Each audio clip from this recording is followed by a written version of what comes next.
bill since 1963, and the finance bill 2024-25 is creating a serious issues, including demonstration in the streets. Mr. Speaker, I want to say this. What is outside there, Mr. Speaker, or what the people outside there, what they have been told by activists and people who have not read the bill, Mr. Speaker, is completely misleading. Mr. Speaker, I know there has been some contentious clauses in this bill, but Mr. Speaker, as moved by the chair of Finance this morning, Honorable Speaker, you will find that the bill which was proposed by Treasury, the committee looked at the bill and they proposed several amendments which are actually people-friendly, Mr. Speaker. Mr. Speaker, I want to say that in the original bill, there was a 16% VAT on bread. And Mr. Speaker, the bill in the House, or the report in the House now, as by the committee, that VAT has been dropped. Mr. Speaker, the proposal to have 2.5% motor vehicle tax, that clause now has been dropped. Mr. Speaker, the exercise duty, which was proposed in the original bill, especially on vegetable products, Mr. Speaker, that one has been dropped. The Honorable Speaker, the eco-levy, which is, we have had many of our colleagues here discussing. This one, Mr. Speaker, as many of my colleagues who spoke before me, it can only attract on imported finished products. And Mr. Speaker, we want to move from a trading country to a manufacturing economy. We cannot be a country which is importing almost everything, including even a tissue paper. So the reason why this one is there, and we are saying it can only apply to imported finished products. But on locally manufactured products, Mr. Speaker, the tissue papers, the sanitary towels, and anything else locally manufactured, it's not going to attract the eco-levy. Mr. Speaker, some months back, we saw many of our farmers across the country. We saw in Murang'a, we saw in central Kenya, and across the country, that they were required to file their sales using the e-teams. Those e-teams, those avocado farmers who were told to give a KRA e-teams, Mr. Speaker, under this finance bill, the e-teams has been dropped. And any other small business which is 1 million and below, Honorable Speaker, is not going to attract the e-teams. Mr. Speaker, the other day, the Cabinet Secretary of Treasury, Mr. Speaker, read the budget, the national budget, 2024-2025, before this House. That budget proposed, including the increment of counties, the monies to the counties to a tune of almost 400 billion. There is an increase in CDF. There is an increase of about 50 million per constituency in electricity. And Mr. Speaker, we can only achieve that if we can pass the finance bill. Mr. Speaker, on the taxation, which we all support, the finance bill proposes to increase taxation on cigarettes and tobacco products, on alcohol, and also on betting, gaming, and gambling, Mr. Speaker. Mr. Speaker, we have many of our youth who have got lost because of these issues of betting and gambling. The proposal to increase tax, Mr. Speaker, is to make sure that in that space we control our young people, and also we direct them to a very good cause in this country. So, Mr. Speaker, I want to say also on the issue of alcohol. We have seen many of our young people, they have got lost and drunk with the cheap alcohol. With the increase in tax, it's going to address the... Time up. Otienda Molo.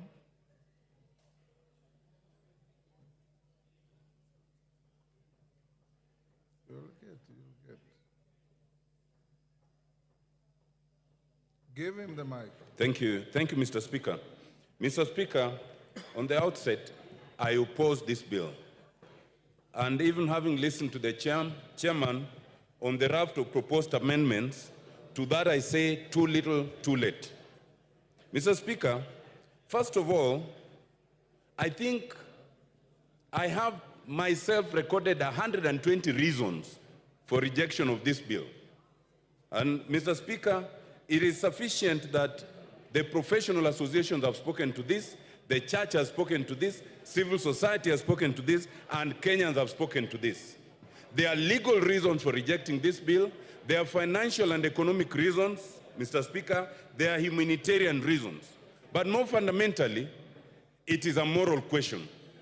This regime has lost the capacity for shame and does not even regard Kenyans. Mr. Speaker, I was tempted to attack some of these entities, the church, some ambassadors, because they are the ones who are the forefront for supporting this regime. But I will forgive them. I will only tell them, it is good you have realized the error of your ways. This regime, Mr. Speaker, needs to understand the etymology of governance. The whole idea of governance is that the people voluntarily relinquish some of their rights and liberties for the government to protect them.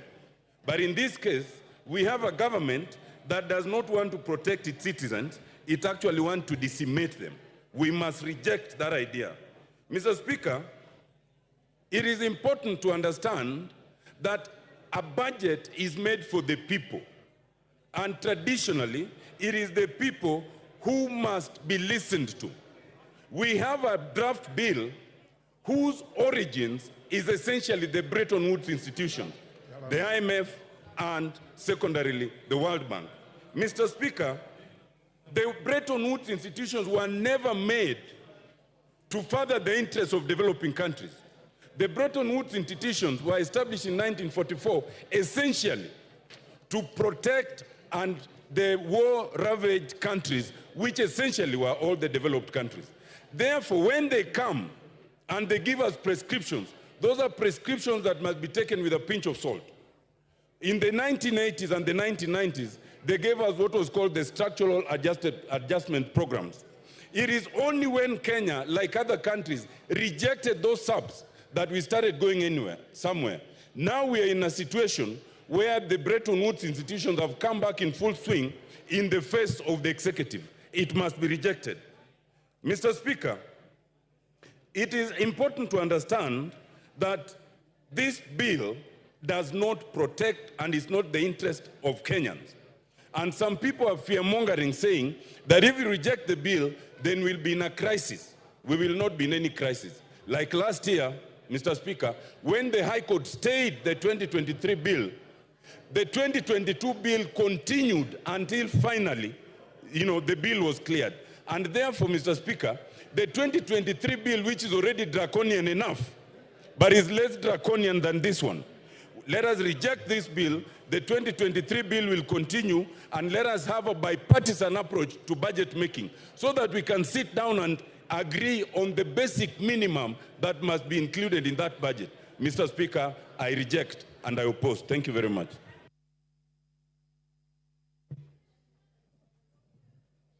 Paul Melly. Julius, sorry, not Paul. Julius Melly, Chair Education. Give him the mic.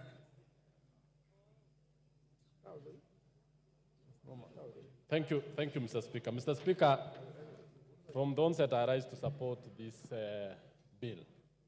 Mr. Speaker, this bill is quite progressive, and I want to ask members who have opted not to read the report, and I think as part of the parliamentary procedures, Mr. Speaker, you gave your guidance that every other bill that is tabled in the House procedurally goes to the committee, and the committee did its work very diligently, led by Honorable Kimani Kuria. They went down and met the public. They met the stakeholders.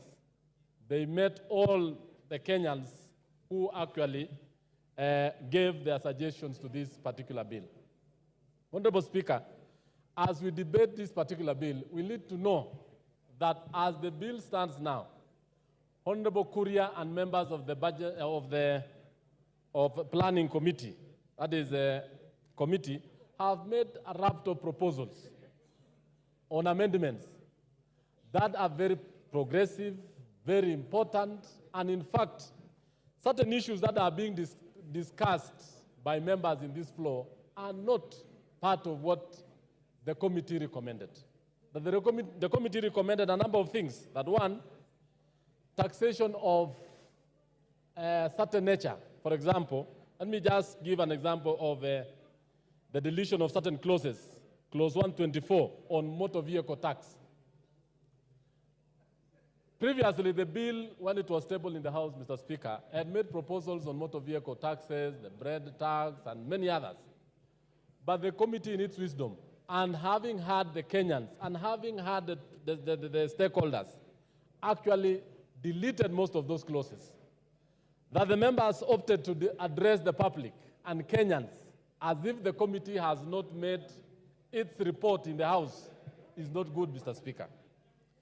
Mr. Speaker, let me just go down and enumerate why I support this bill. That clause 23 is actually on the issue of athletes. There was a proposal to tax the income by the athletes. The committee went ahead and deleted that and asked that athletes be incentivized and be allowed, and their monies they earned actually will give an income to this country. On the issue of eco-tax, a lot of imported items have actually been taxed to protect the local manufacturers. And this has been said all the time by the Kenya Association of Manufacturers, the Kenya Private Sector Alliance, that the local manufacturers need to be protected against the large, well-established companies which can actually flood our markets. And in so doing, we are not exporting the jobs. When we buy from foreign countries, and Mr. Speaker, I would just want members to know this, we are actually exporting jobs to those nations. We are actually exporting money. And that is why, from last year's finance bill, we have been able to stabilize the issue of foreign exchange. We have also been able to bring the inflation down. Mr. Speaker, when you look at clauses 34A, 1 and B, the committee proposed to actually delete even taxes on aircraft spare parts and many other things. This is actually the reason why Kenya is a hub in this region, where most of the countries in the region always do their maintenance and servicing of their aircrafts in this country.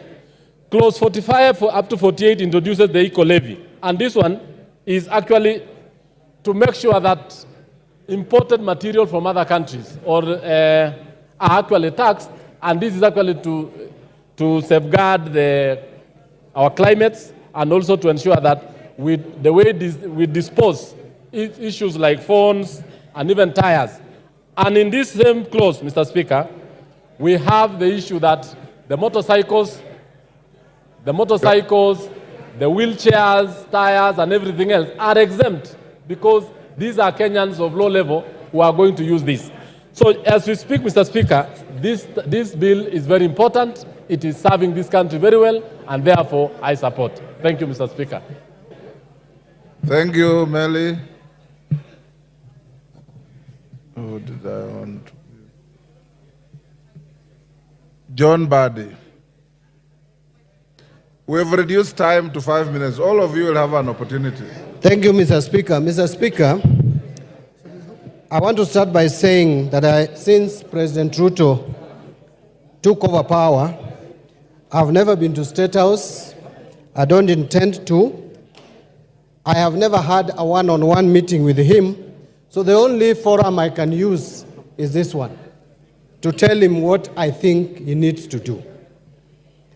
The President, I want to tell you, the people you have hired, economic advisors you have hired at State House, and the people you have put at the Treasury are not advisors, but they are economic saboteurs. Please look for economic advisors to help you govern this country for the remaining period of 3 years.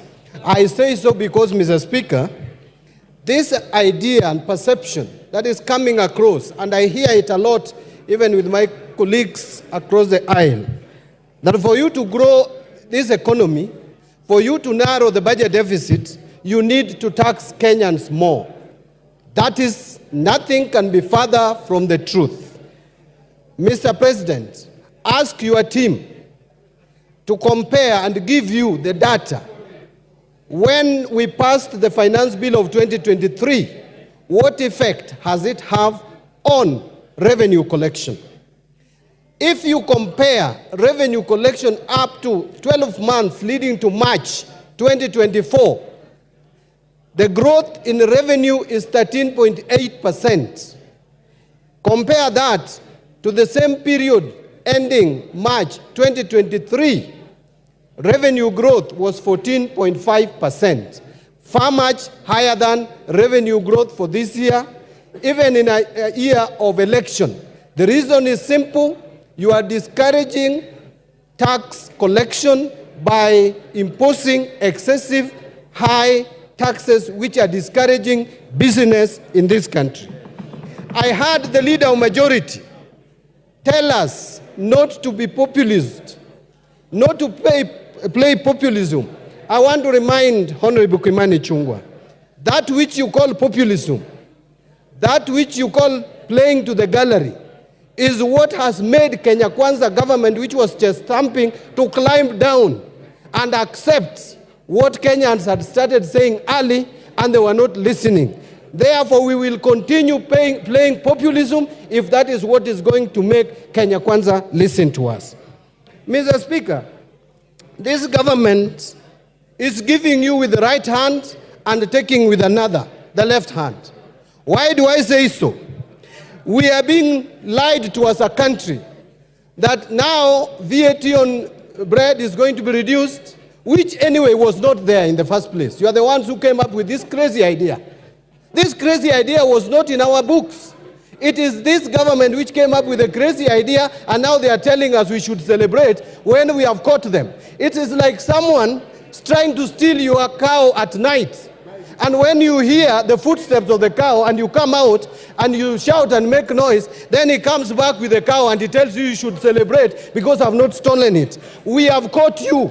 The people of Kenya has caught Kenya Kwanza when they wanted to introduce tax that don't exist anywhere in the world, like motor vehicle tax. This government will go down as a motor vehicle tax government.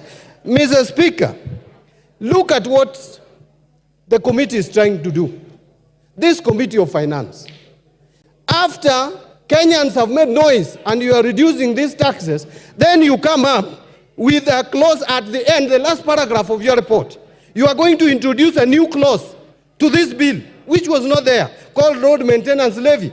And you are telling us clearly that you have not been able to collect enough levy in this year than previous year because the prices of fuel was high, and you are proposing to increase it here by 7 shillings, but I'm told, I have information, that you are going to move it to 9 shillings when we come to the Committee of the Whole House. We must reject these attempts to increase the price of petroleum product, because that will increase even the price of electricity and therefore will increase the cost of production. Order, Mbadi. Yes, Chairman.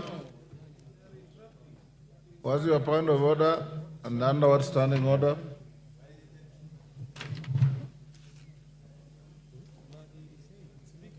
Give him the mic. Honorable Speaker, I raise under standing order number 91. Is it in order for my very learned colleague and senior in the profession to mislead? He's not learned, he's educated. Okay. My senior accountant. Genda Molo, you should defend the profession. Is it in order, Honorable Speaker, for CPA Bandi, an experienced accountant and a very experienced lawmaker, to say and to inform this House that the report on the Finance and National Planning is amending the road maintenance levy to increase fuel prices? He should know better that an increase in the fuel prices is contained under regulations on the Kenya Roads Board Act. And therefore, introduction of increase of fuel cannot be done on a finance bill. It is just a matter of simple logic that such an experienced legislator should know, Honorable Speaker. Yes, Badi, finish up. Badi, finish up. Give Mandy the mic. The mic. Mr. Speaker, I'm shocked that the chair of Finance and Planning Committee does not even understand this report. Let us go to page 3, is it 397 or 377? There is the last paragraph, Mr. Speaker, and I want to read it if you allow me. New clause 66. New clause 66, road maintenance levy. The committee notes that the road maintenance levy is charged on all petroleum. I don't want to read all that. It says, the addition of the committee to help raise sufficient funds to maintain and repair roads across the country, the committee recommends an increase of the levy pursuant to Section 3 of the Road Maintenance Levy Fund Act from 18 shillings to 25 shillings per litre on all petroleum products. Mr. Speaker, new clause means what? You are going to put a new clause. Order. You know, Mr. Speaker, Yes, Kimani. I came to Parliament. Order. Nothing personal, Badi. Honorable You are a Speaker, senior. Honorable Speaker, this matter was first raised by the Cabinet Secretary for National Treasury. Wait, no, for Cabinet Secretary for Order. Transport. He has been challenged. Let him Hold on, respond. hold on. The committee extensively deliberated on this matter. And it's a matter of fact of law that you cannot bring an amendment to increase fuel through the Kenya Roads Management Act. And therefore, Honorable Speaker, so when the committee will be proposing amendments during the committee of the whole House, we have already submitted our report that this cannot be done on this finance bill, and that is a fact. So, in as much as you know, Honorable Speaker, our friends here, on one hand, they are saying they want to discuss the finance bill, the proposals as they are. On the other hand, they are saying they want to discuss the report. I think they should also declare whether they want to discuss the finance bill with the report as it is. Order. Next, Murumba Chikati. Order. You have an opportunity to amend this bill at committee of the whole. So hold your horses and Murumba Chikati.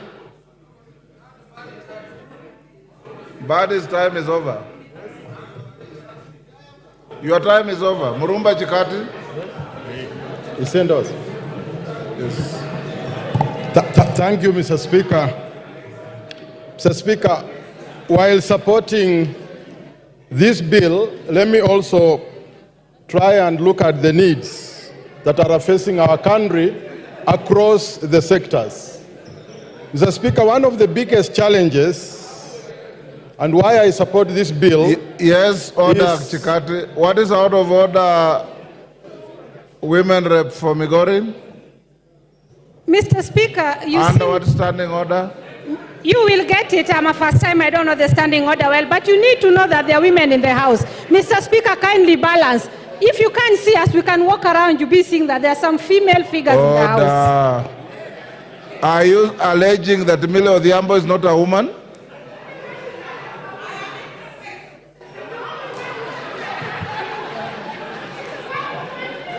Go ahead.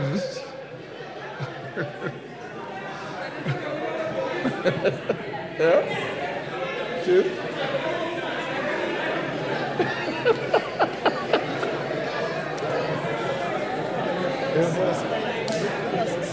Mr. Speaker, can I continue? Thank you. So, thank you, Mr. Speaker. While supporting this bill, I would like also to examine the needs that are facing our country across different sectors. One of the biggest challenges we've had is with the education sector.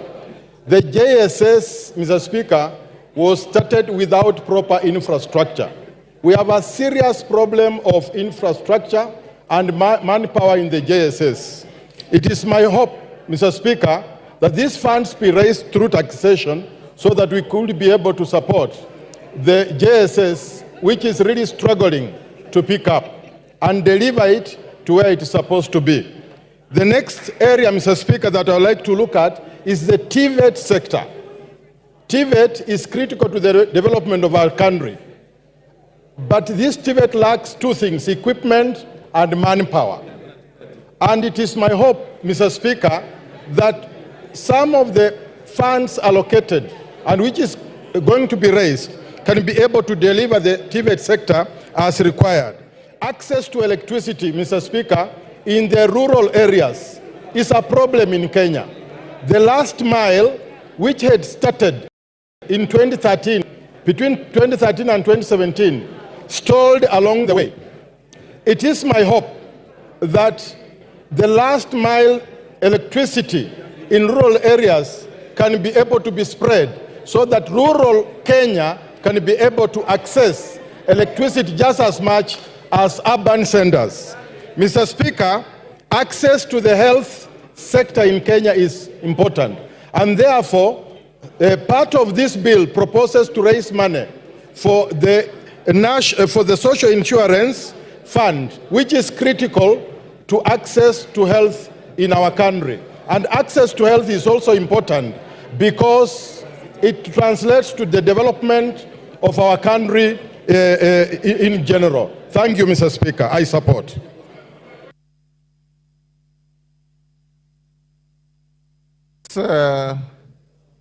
Chikatu, you finished? Yes.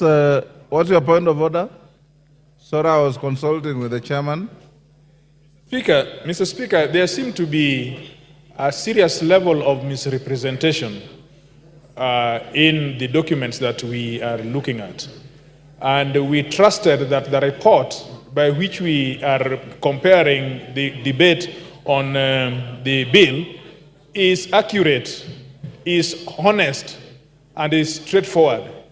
It has transpired by the words of the chair of the committee, who has signed the document, that the document did not bear this issue on RMLF. Now, Mr. Speaker, all of us have come here with good faith, and we want to debate this thing in the best of faith as we can. We have even accepted that these issues, although they are going to come in future, in fact, it is like we are anticipating debate, but we have accepted that the chair of the committee will do what is honorable, which will be to make these amendments at the committee stage. But if with this serious misrepresentation, if you work out the maths, you are talking about billions as arising out of that element of raising 9 shillings on RLMF. Now, do we still have good faith that we are dealing with a report which will end up in changing what people are saying out there? Or is it that we are debating this bill, and when we come to the committee stage, then we will be faced with different things? Thank you. Mr. Speaker, please attend to that so that we can have a debate which is correct and forthright in the House. I hear you. Mishimbogo. For the point, Kajwang, I hear you. Mishimbogo. Asante sana Mheshimiwa Spika. Mheshimiwa Spika, kwanza niwapatie kongole wa Kenya kwa kusimama kidete na kuweka kilio cha haki katika mswada huu wa fedha. Na niweze kusema kama ulivyosema, tunazungumzia ripoti na tunazungumzia pia huu mswada wenyewe. Na katika ripoti imezungumzia haswa ya kwamba wataweka kifungu 66 waweze kuongeza pesa ile ambayo itakuwa inatoka katika mafuta kutoka shilingi 18 mpaka shilingi 25. Na tunasisitiza hapa ya kwamba jambo hilo halitafanyika, na tukifika Committee of All House jambo hilo lisiweko, kwa sababu iwapo itaongezwa basi itakuwa yale yote ambayo yamerekebishwa ni bure, kwa sababu ukiongeza mafuta umeongeza uchukuzi, umeongeza mambo ya kutengeza bidhaa, umeongeza kila kitu, yale yote itakuwa ni bure. Jambo la pili, Mheshimiwa Spika, hata sisi kama Wakenya iwapo tunataka kukimu bajeti yetu, haiwezi kuwa njia ni moja tu ya kuweka ushuru kwa Wakenya ambao ni walalahoi na wamefuka ukutani. Lazima tubadilishe mbinu, lazima tuwe na mbinu mbadala ya kufufua viwanda, ya kujenga viwanja na kutafuta njia ya kupata mapato ya taifa letu la Kenya kupitia rasilimali nyingi ambazo tunazo katika taifa la Kenya. Mheshimiwa Spika, niweze kusema pia haya mambo ya mazingira, kuongeza kodi ya mazingira, na tumezungumzia ya kwamba sodo na nepi kuwa zinapatikana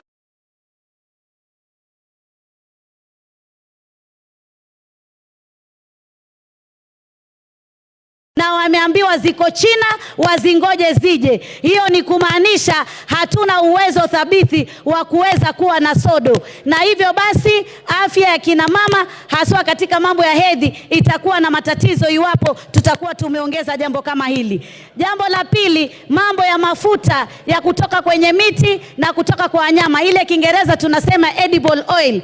Kwa nini ipunguzwe na isitolewe kabisa, isiwekwe sufuri ushuru?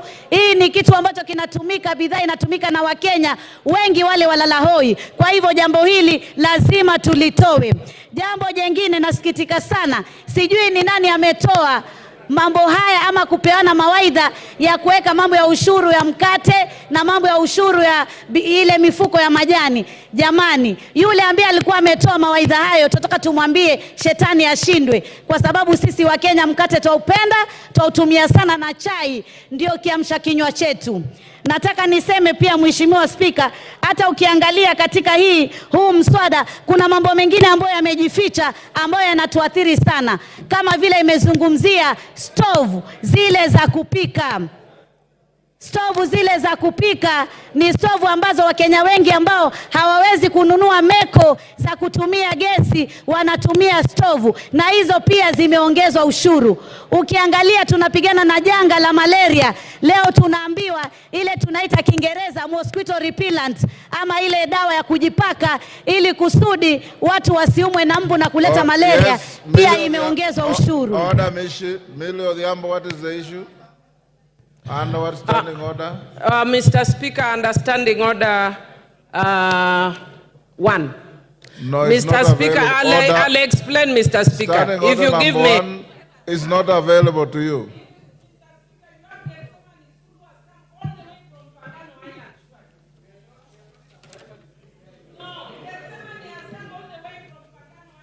Millie, I have the school here and I'm going to acknowledge them, if that is what you want to raise. And it's out of order for you to shoot into the debate on finance bill to mention a school from Mfangano. Take your seat. Take your seat. Mheshimiwa Spika, bidhaa zile ambazo zinatoka nje ambazo tunasema tutaziwekea ushuru, lazima tuwe waangalifu, tusije tukaweka ushuru katika bidhaa za kutoka nje ambazo sisi kama taifa bado hatujatengeza viwanda vya kutosha, kama zile clinkers.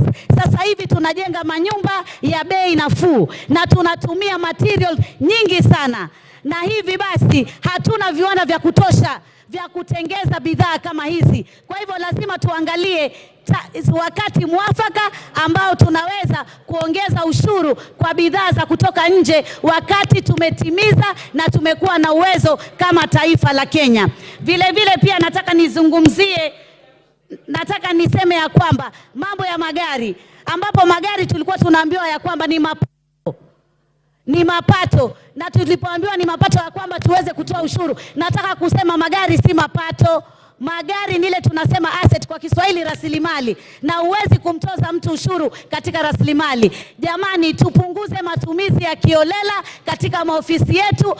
Ofisi ya naibu wa rais inataka kufanyiwa marekebisho, mabilioni ya mapesa. Ukiangalia bei ya kununua hiyo ofisi na bei ya marekebisho ni tofauti sana. Lazima tuangalie ufujaji wa pesa tuweze kusaidia taifa la Kenya, lakini tusitegemee mambo ya ushuru peke yake tukaona tunaweza kukimu bajeti yetu. Nataka niseme sisi kama Wakenya tuendelee kusimama kidete, tusingoje wanasiasa tunapoona mambo yanatukwaza, haswa haya ya kiuchumi. Tusimame sisi wenyewe kidete, tuweze kusikia sauti zetu zikizungumziwa.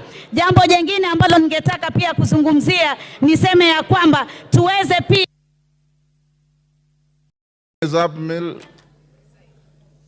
Honorable members, before I give the next member, I want to acknowledge in the public gallery Gethsemane Gardens Academy from Suba North, Homa Bay. On behalf of the House and myself, I welcome the students and their teachers to the House of Parliament. Thank you. Wanjiku Muya.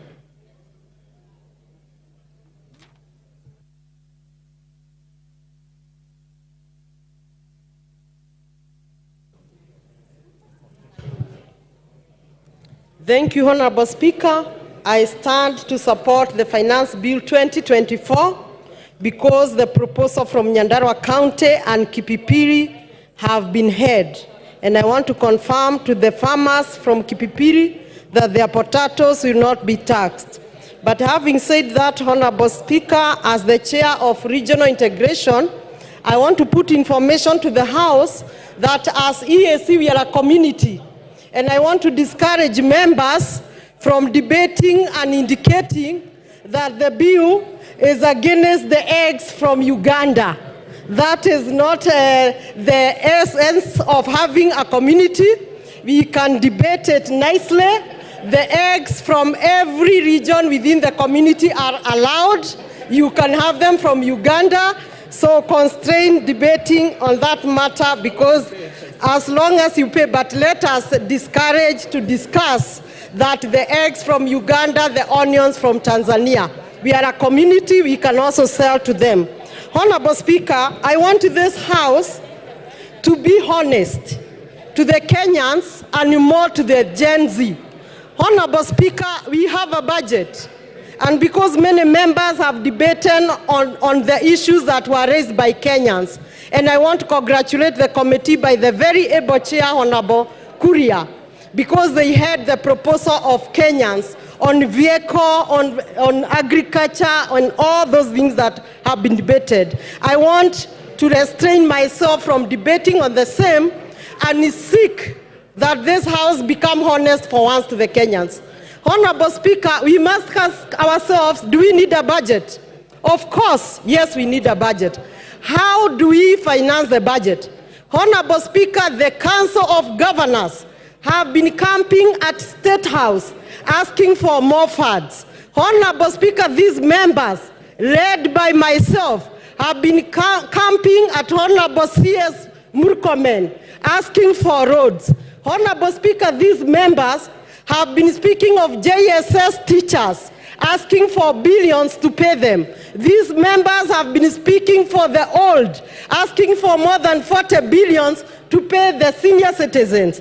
And so, it beats all the logics that we can join the public in the gallery and the bloggers and Jay-Z, and instead of educating them, that even if you go to the road, you can only go to the road, but then you don't need to have the roads in your constituency. Instead of us as members informing the public that we need money, 600 billion for education, we are supporting the public and raising the emotions, which in my view, I think it is dishonest. It is honest to educate the public that the county governors were camping at State House because the citizens, in fact, is a cycle, Honorable Speaker, the citizens back home were also camping at the governor's residence and their offices asking for projects. Why we go to Murkomen is because our citizens also come to our offices, our phones, and our homes, also asking for the project. So it is a whole cycle. And somehow, the budget is also political. You need to do a road in your constituency. The governors need to do their project in their counties.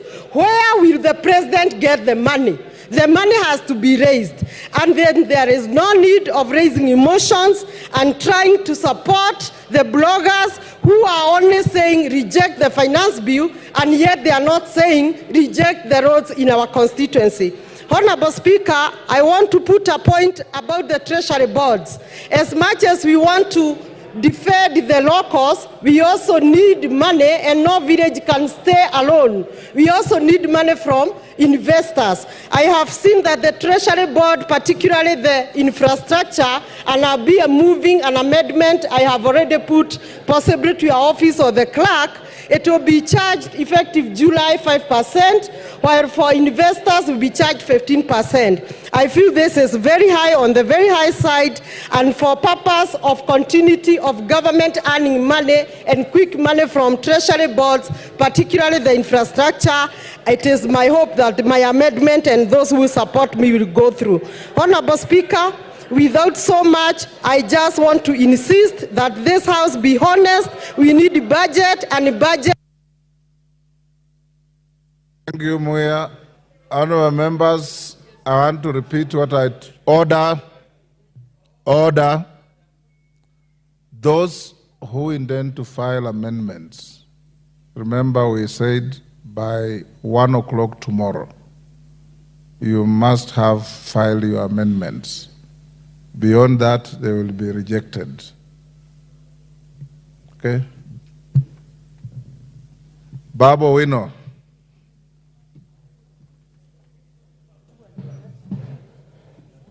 Thank you. Thank you, Mr. Speaker. Mr. Speaker, I rise to oppose the bill, the Finance Bill 2425, based on the following grounds. That number one, Mr. Speaker, there was anger that was expressed yesterday on the streets coming from Kenyans, and to be specific, the Gen Z. The Generation Z revolution that started yesterday reminds me, Mr. Speaker, of number one, the revolution that took place in China, the Chinese Revolution, that was also known as the Peasant Revolution or the Mamamboga Revolution, that occurred in the year 1949, which was headed by a gentleman called Chairman Mao Zedong, together with Deng Xiaoping. Mr. Speaker, the revolution that started yesterday also reminds me of the Russian Revolution, which was the Bolshevik Revolution that took place in 1917 under the leadership of Vladimir Lenin and Joseph Stalin. It further reminds me, Mr. Speaker, of the Bourbon Restoration in France, the French Revolution that took place in the year 1789, that was headed by Maximilien Robespierre together with Napoleon Bonaparte, the military genius. Mr. Speaker, that revolution advocated for three things. Number one, equality and fraternity. Can you just shut up as I pump knowledge in your empty mind? Kagombe. Baba, will you not take your seat? Yes, give Kagombe the... Thank you, Mr. Speaker. Mr. Speaker, the member for Embakasi East... What is out of order? Is beating drums of war. It is very unfortunate to use this forum, Mr. Speaker. Standing order, Kagombe. The relevance of what the member of Parliament is speaking about is not relevant to the bill that we are discussing here.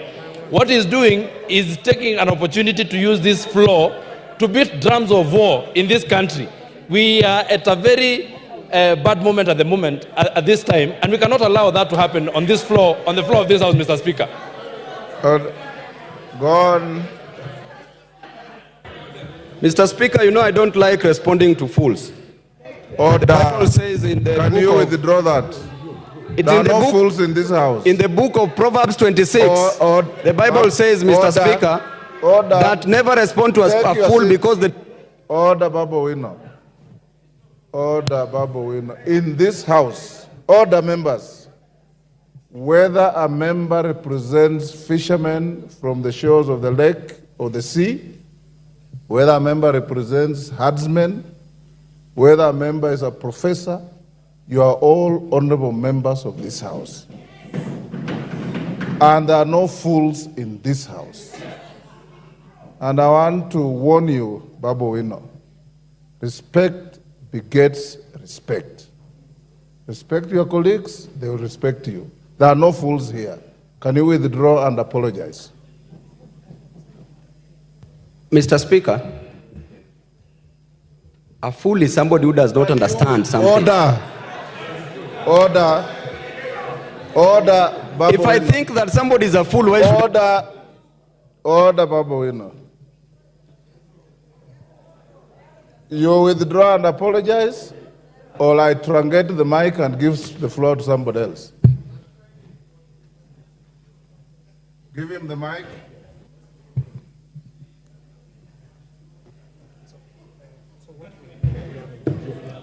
Yes, Babu. I withdraw. And apologize. I don't apologize, Mr. Speaker. Withdraw and apologize. You can give the mic to somebody else, Mr. Speaker. Okay. And I don't withdraw. Okay, truncate the mic. Mutunga.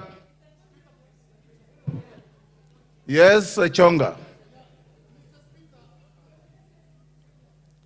Give the mic to Chonga. Thank you, Speaker. Mr. Speaker, you made a statement before the House went for lunch that people should not even need to remove their cards from the sockets. Mr. Speaker, they didn't. I went there, Mr. Speaker, after lunch I was number 7. When I came here, I was told I'm still number 7.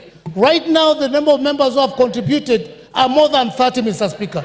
So I wanted to know whether indeed you are still going with the list, or maybe you have changed the rules so that those who may not have a chance to speak can do something else. Honorable Chonga, utaongea, hakuna shida. Honorable members, as you debate this, I want to repeat this. You know, there are people with various levels of education, various levels of knowledge, various levels of wealth, and many other things. Humility costs nothing. Respect costs nothing. The fact that somebody has said something you don't like doesn't make him a fool. The fact that somebody has said something you don't agree with doesn't make him a fool. Enda soma kitabu kiliandikwa na Mwalimu Nyerere akifafanua tofauti ya pumbavu na mjinga na utaelewa. Endelea, Bwana Mutunga. Thank you, Honourable Speaker, for the opportunity to also add my voice to this debate. Honourable Speaker, I stand to support the adoption of the committee report towards the amendments to the finance bill. Honourable Speaker, Kenyans have spoken and Kenyans have been heard.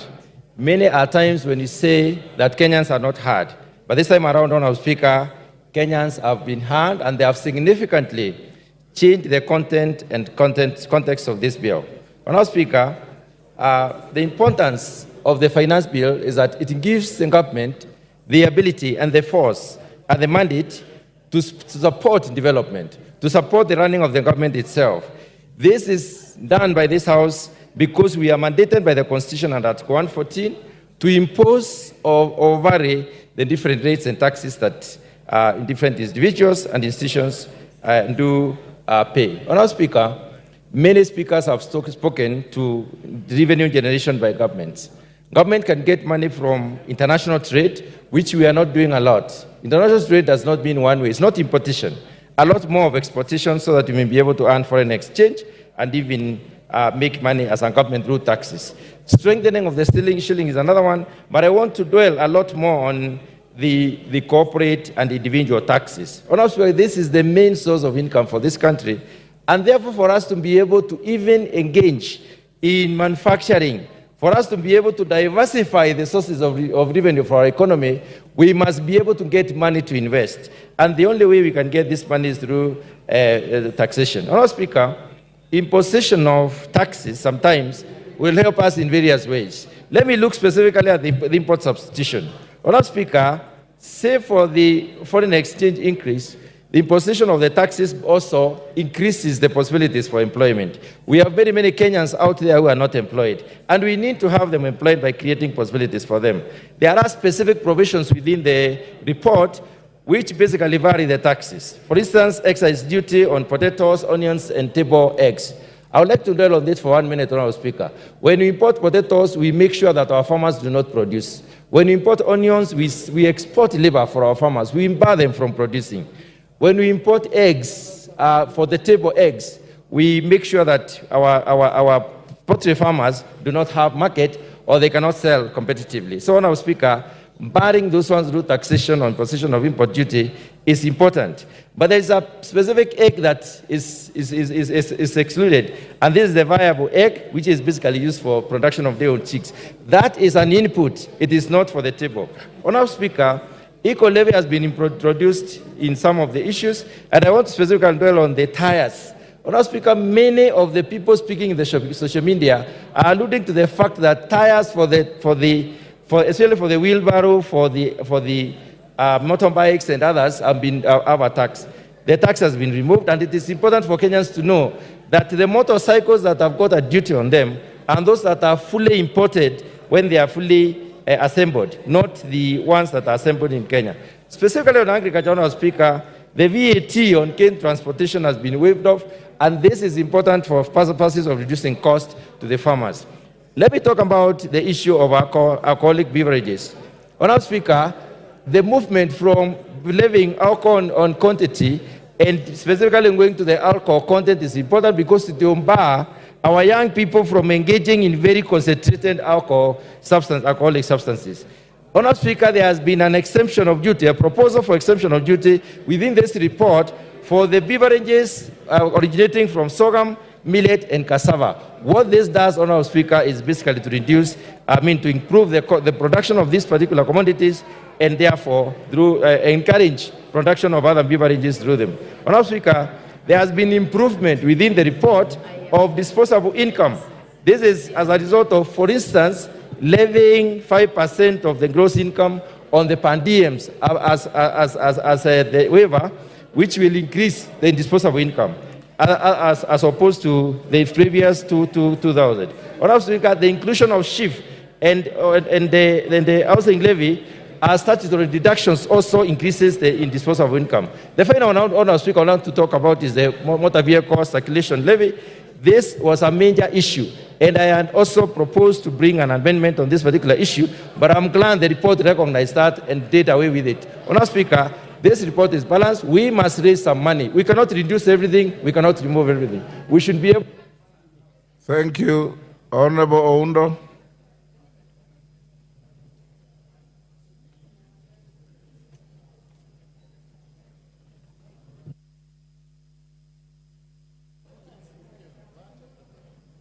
Thank you, Honorable Speaker. It has been a long wait, but it's worth it for the people of Funyula and the people of Samia.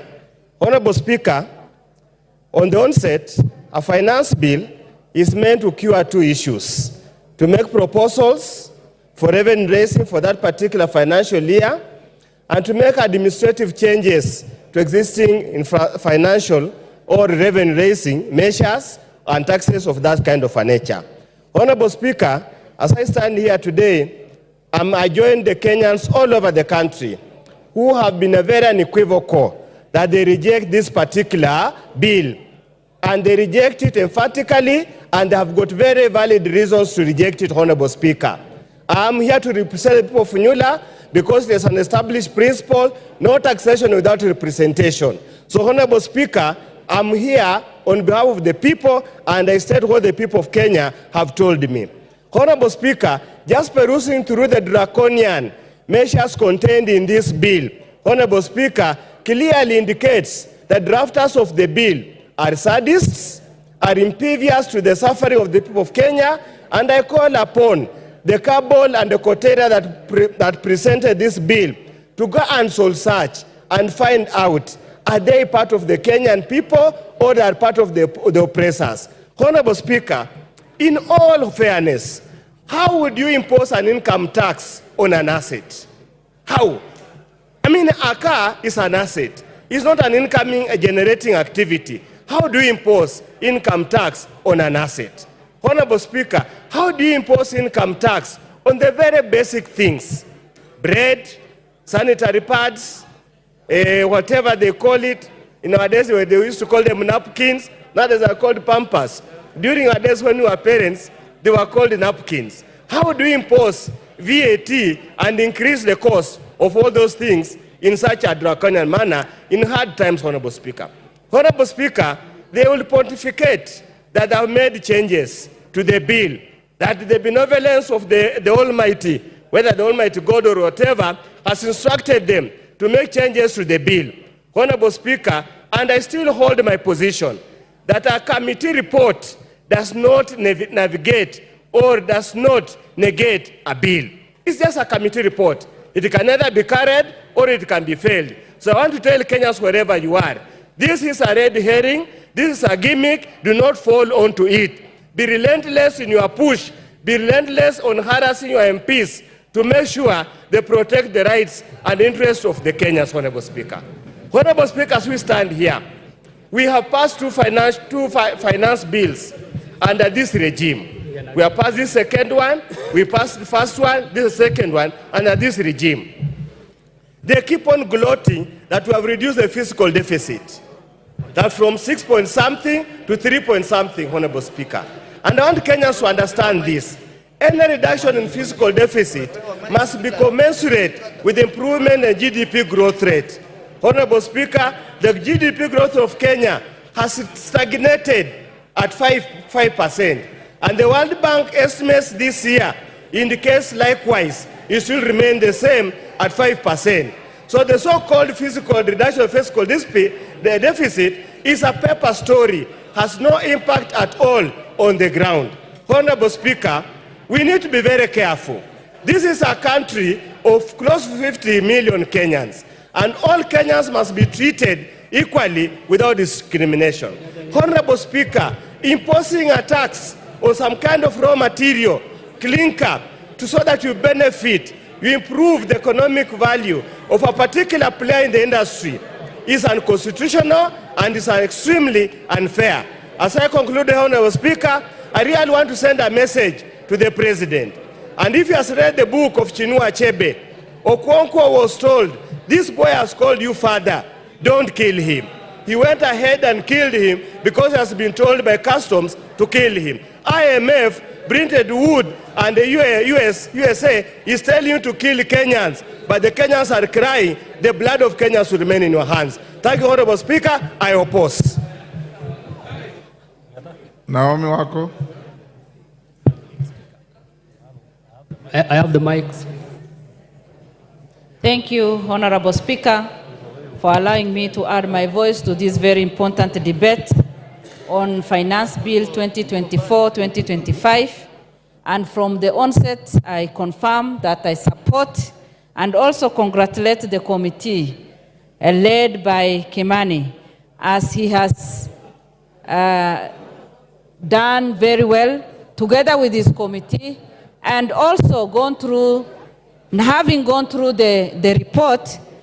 I congratulate the committee because they have put into consideration the many concerns that Kenyans have brought through public participation. As I say that, Honorable Speaker, it is unfortunate that our young people have been on the streets for the last few days, and some of them have gone through challenges because of that. Others have been injured, and that is just because somebody somewhere is spreading lies, talking a lot of lies to the nation and misleading the nation. It is unfortunate that today we are here debating on finance bill and also telling Kenyans how that finance bill will help us to facilitate the budget that we passed last week.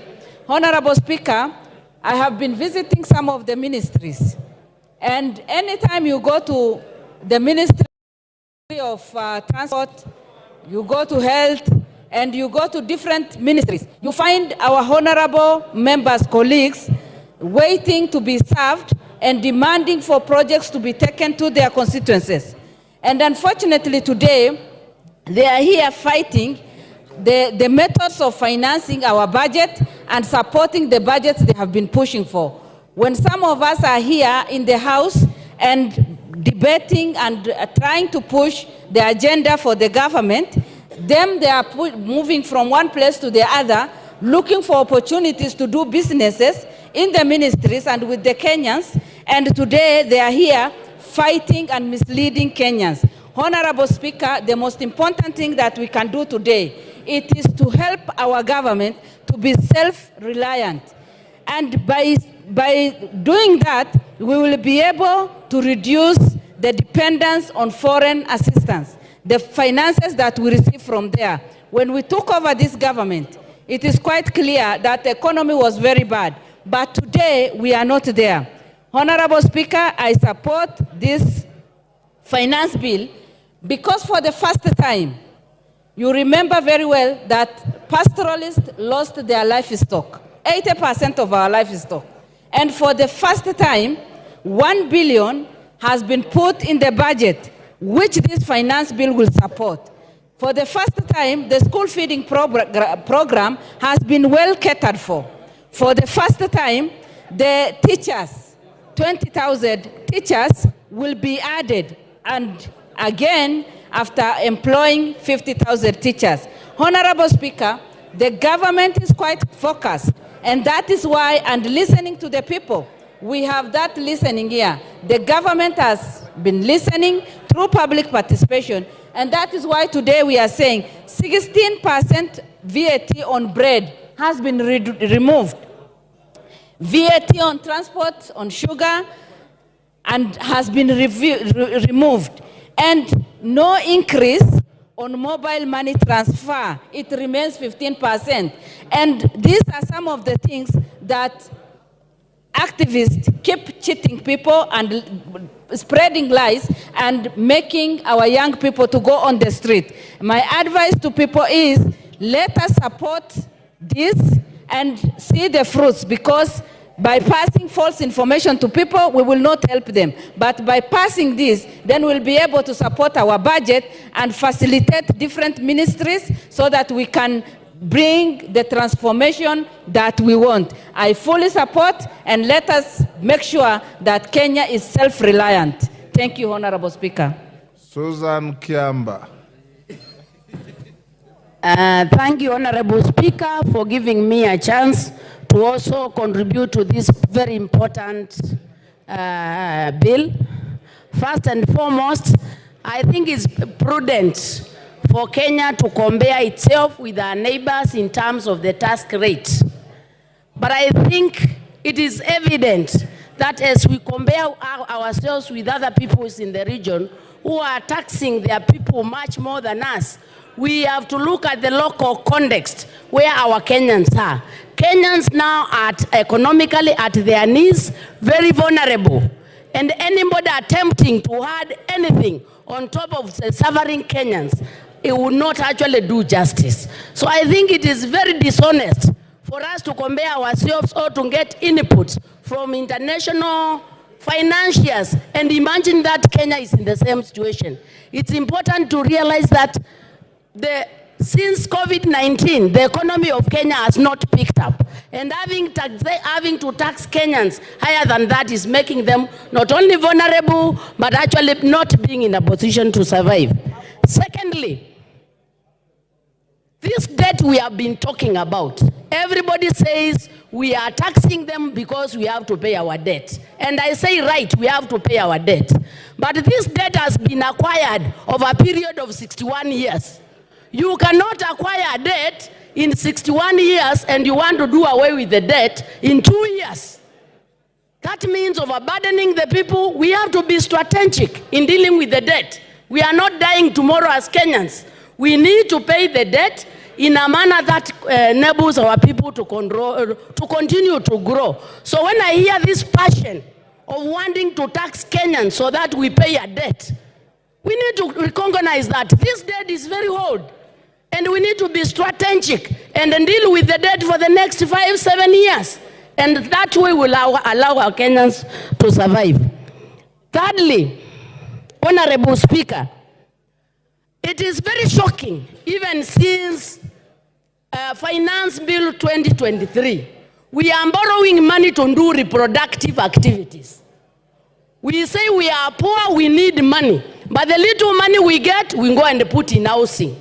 We go and put in health care. While I accept these valuable things, but you cannot have the few coins you have, instead of putting them in something productive, you put the small coins in a dead hole. When you build a house, when will it generate income so that we collect taxes? I think we need to sit down and have a finance bill that is strategic, enabling, and can take Kenya forward. We cannot have a finance bill where the little money we have, we are actually putting them in a hole.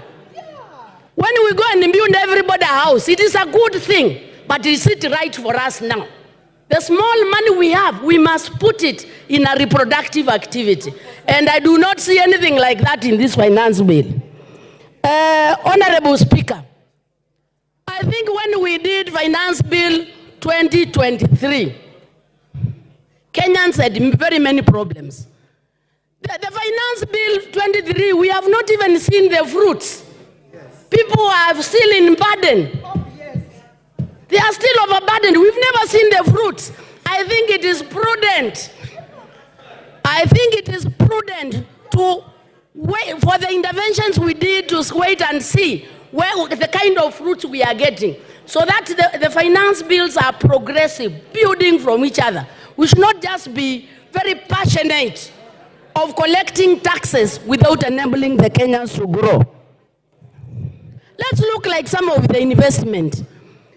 One of the very strategic projects in Finance Bill 2023 was the Hustler Fund. Where are we in Hustler Fund? Nowhere. Getting money, putting in horse, and then you ask Kenyans to give more money. From where? You cannot milk a cow that is eating nothing.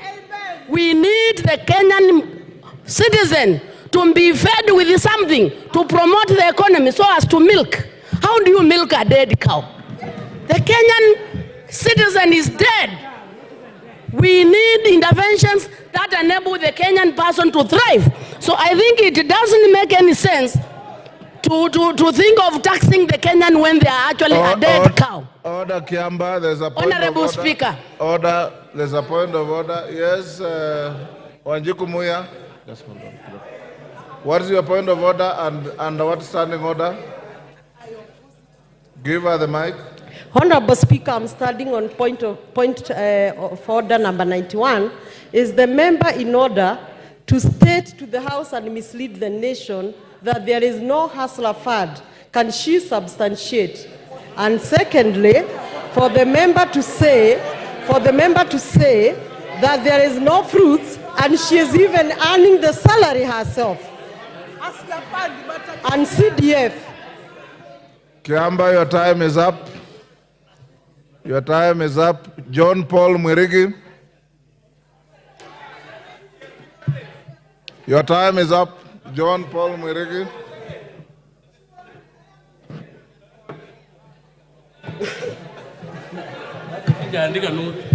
Check.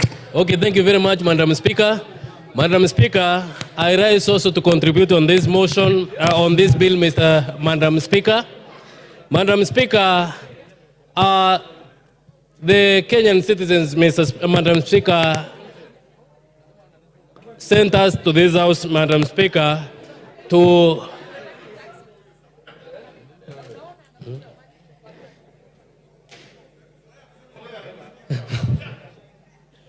thank you very much, Madam Speaker.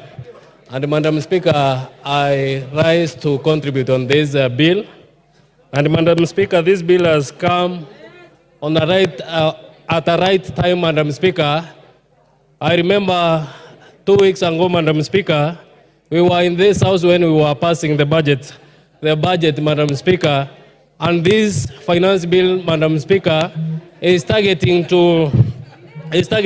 Madam Speaker, to fund the budget which we passed in this house, Madam Speaker.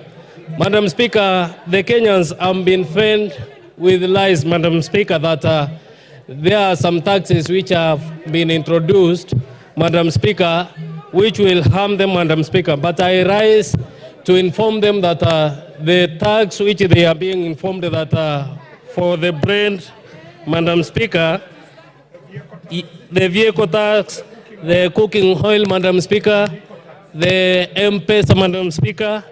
Yesterday, Madam Speaker, we stood and said that the Kenyans have sent us, Madam Speaker, and all of these were dropped, Madam Speaker.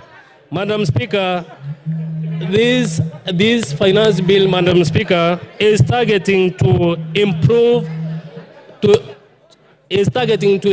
economy of this country, Madam Speaker, whereby the contribution which will be made or the taxes which will be collected through this finance bill, Madam Speaker, will help to improve the infrastructure of this country, Madam Speaker.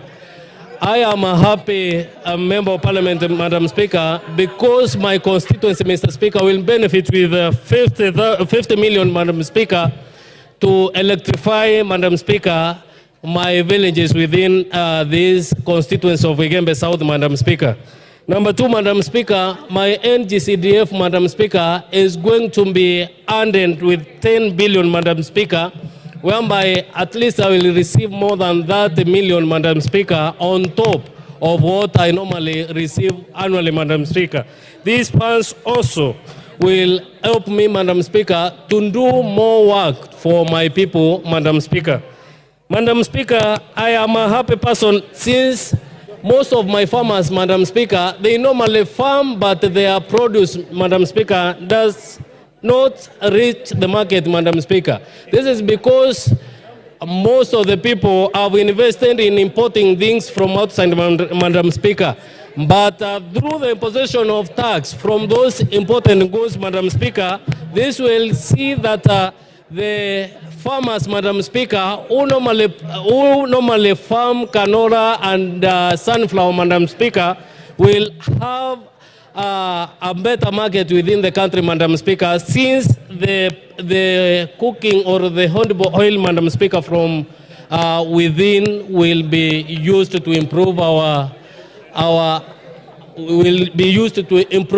industries, Madam Speaker.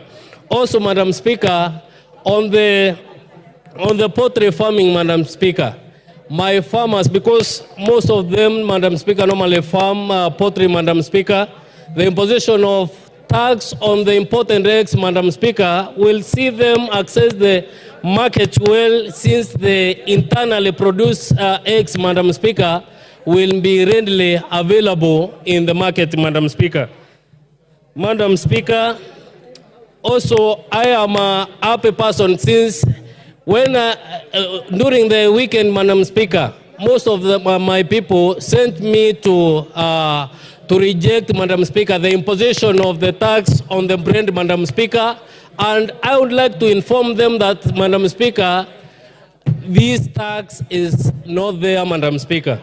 With all those, Madam Speaker, I beg to support. Thank you. The Honorable Member for Bamachoge Borobu, Honorable Obadia Bironga.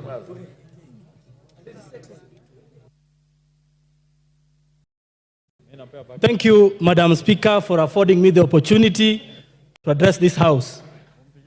I was going to address the issue of the proposal by the government to increase the RML from 18 to 25, but thankfully the chairperson for the Committee for Finance and National Planning actually said that there is no such thing in the bill. Because of that, I am going to switch my attention to the events of yesterday. Madam Speaker, yesterday our adoring Generation Z woke the government from deep slumber. Our very audacious Generation Z decided that they are going to make their voices heard. Madam Speaker, I thought of words to be able to salute them on X, but my words failed me. Madam Speaker, I was wondering, since I didn't do them justice on X yesterday. And this is the point at which I want to ask for the attention of every member here. Because this generation is our future. And as I thought about what we usually do when the visitors of our speaker seated in the speaker's gallery are accorded, I cannot help to note that the speaker actually beams with happiness whenever we acknowledge her visitors in the speaker's gallery. It is in the same vein. It is in the same vein that I wanted all of us, in saluting what Action Gen Z did yesterday, and noting Madam Speaker, that Gen Z actually represent the best of our country, and that yesterday they were only exercising what is very clearly in our Constitution, Article 1.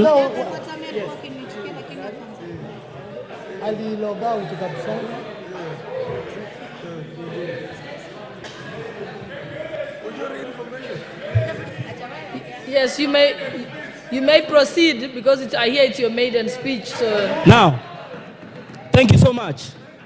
And so in honor of Gen Z action yesterday, I wanted to ask all of us to stamp our feet in recognition of what they did yesterday, because it was all constitutional. Thank you, Madam Speaker. I thank you. The Honorable Member for Githunguri.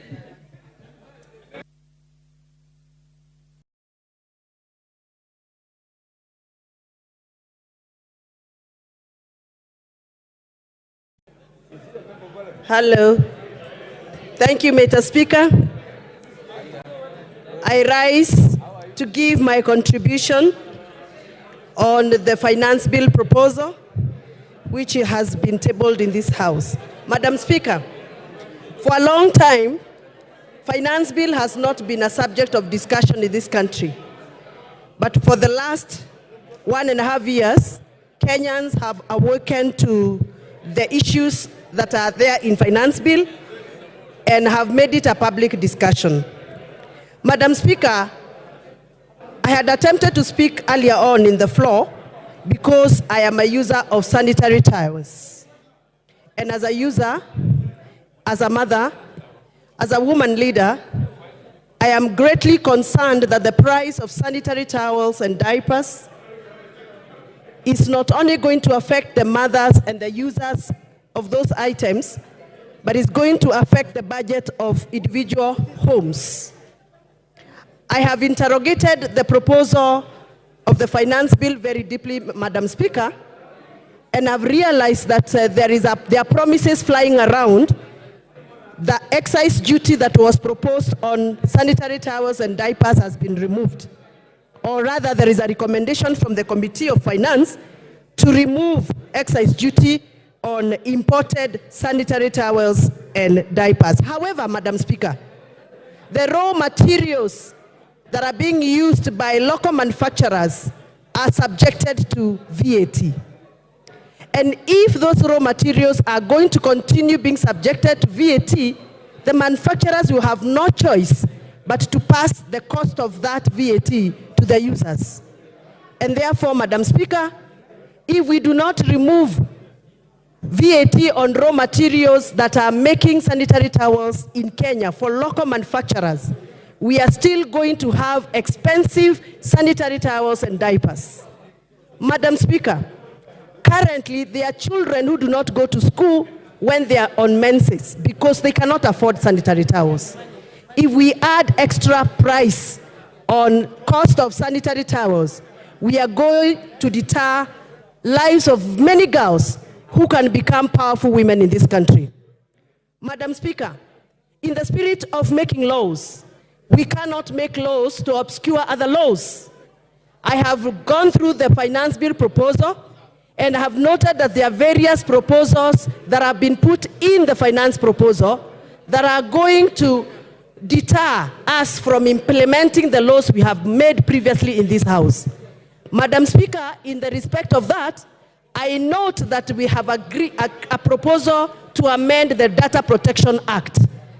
Data Protection Act of 2019 is a law that we made in the previous parliament to protect our personal data.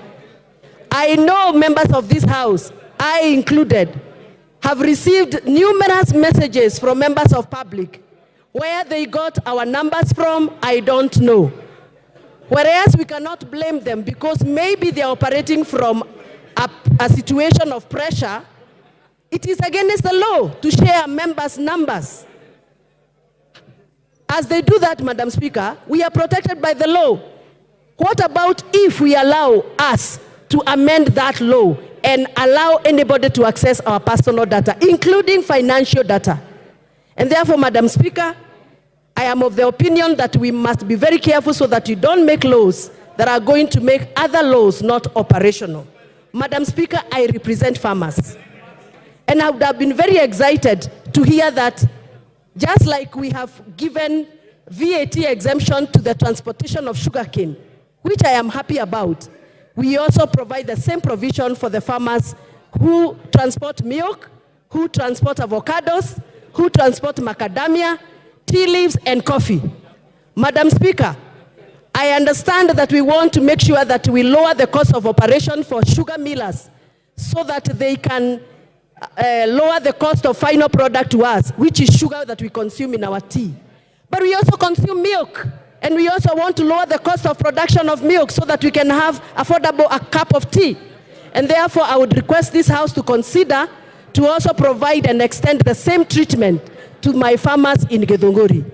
With those very many remarks that I have made and I have observed, I am still not convinced that I should support. The Honorable Member for Homa Bay.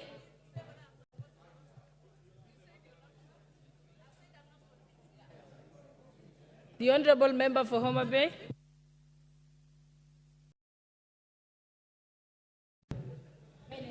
Thank you so much, Madam Speaker, for giving me this opportunity to also debate and make contributions on this finance bill.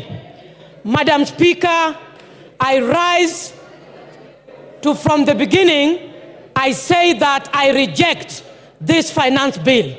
Madam Speaker, the reason as to why I'm saying I'm rejecting the finance bill, not just rejecting partially, but in totality. Because, Madam Speaker, this is a finance bill that from the onset, there is always increased taxation, item by item, detail by detail, up to the end. I want to say, Madam Speaker, because I recognize that we were advised by the Honorable Speaker Wetangula that we can present our contributions based on linkages, based on our opinions, based on the budget, and based on the finance bill that is current on the table. Madam Speaker, I want to say that as Kenyans, first and foremost, we were disappointed with the presentation that was given by the PS Treasury. Madam Speaker, I want to say that Kenyans keenly listened to how revenue was going to be generated to fix what is proposed in the budget. Madam Speaker, I want to say that Kenyans were left shocked because what was proposed, one of the things was we raised revenue because we want to sort out our pending bills.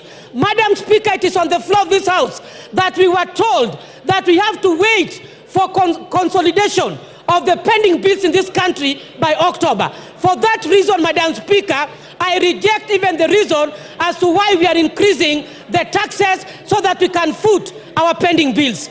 Madam Speaker, I want to say that this House, the leaders must rise up and support. And I want to ride on the presentation by MP Honorable Sylvia, who said that personally she does not understand what a finance bill is. I want to say that even yesterday we know that our colleagues were invited at State House. I thought they were going to make meaningful contributions, Madam Speaker, and give contribution as to why they think they are under siege in the respective constituencies where they come from. Madam Speaker, I want to register in this House that we share as colleagues, but the kind of issues that we are saying that we are relying, there's me of this other side of the opposition, is relying on social media. Why did they choose to act, Madam Speaker, on the social media by telling us along the corridors that all the things you were arguing about, we have dropped? Madam Speaker, that was bread issue. Madam Speaker, the taxation of the motorcycle, which means they are also conflicting and contradicting what they are saying, Madam Speaker. Why did they also choose to act on the issues of social media? Why did they choose to respond to the Fourth Estate? Madam Speaker, I want to say that public participation needs to be redefined in this House. Yesterday, when we watched over the television, Madam Speaker, I saw a desperate minority whip. That is, I saw a desperate Honorable Whip Osoro, when he was very desperate of trying to convince Kenyans and deeply thinking on how taxation on bread has been dropped, on how taxation of motorcycles have been dropped. I saw a desperate and so much a person who is under pressure. Madam Speaker, I want to say that we must stand firm on the floor of this House and rise beyond numbers. Issues of numbers does not arise when we are talking about finance bill. Madam Speaker, I want to say that finance bill 2023 can equally be applicable on this budget that we want to appropriate. Madam Speaker, I want to say that there must be progression on how we generate our taxes. Madam Speaker, private sectors, I wish you gave me 1 more minute, Madam Speaker. Madam Speaker, I have valid points. Kindly, I'm requesting for 1 minute, Madam Speaker. Thank you so much. Being a woman speaker, you know very well the problems we have. I've transversed in these industries. Private sectors are key. If they migrate from this country, we must take care of their interests. When we talk about zero rating, we go to standard rating. We are talking of exempt. The final sufferers are consumers. President Yoweri Museveni said that Kenyans must learn to produce and manufacture their raw materials. Where is this in finance bill?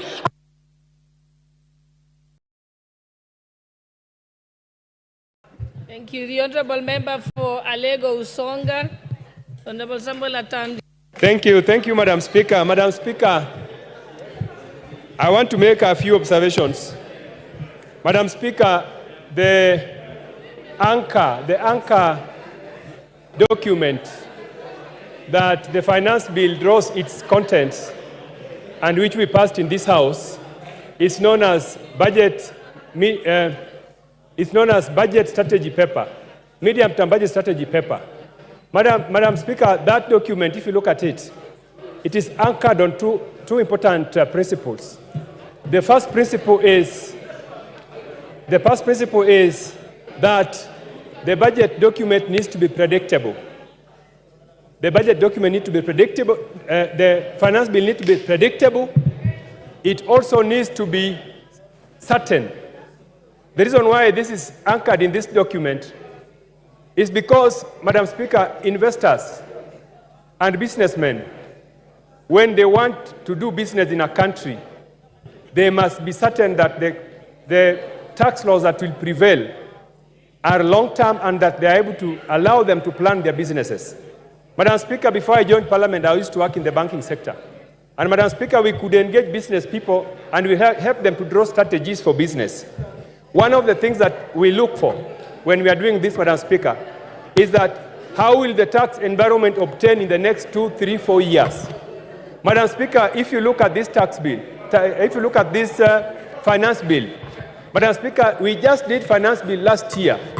And even before the businesses take advantage of the finance bill which we enacted, the incentives which we provided, shortly we have a new finance bill which is overturning those benefits.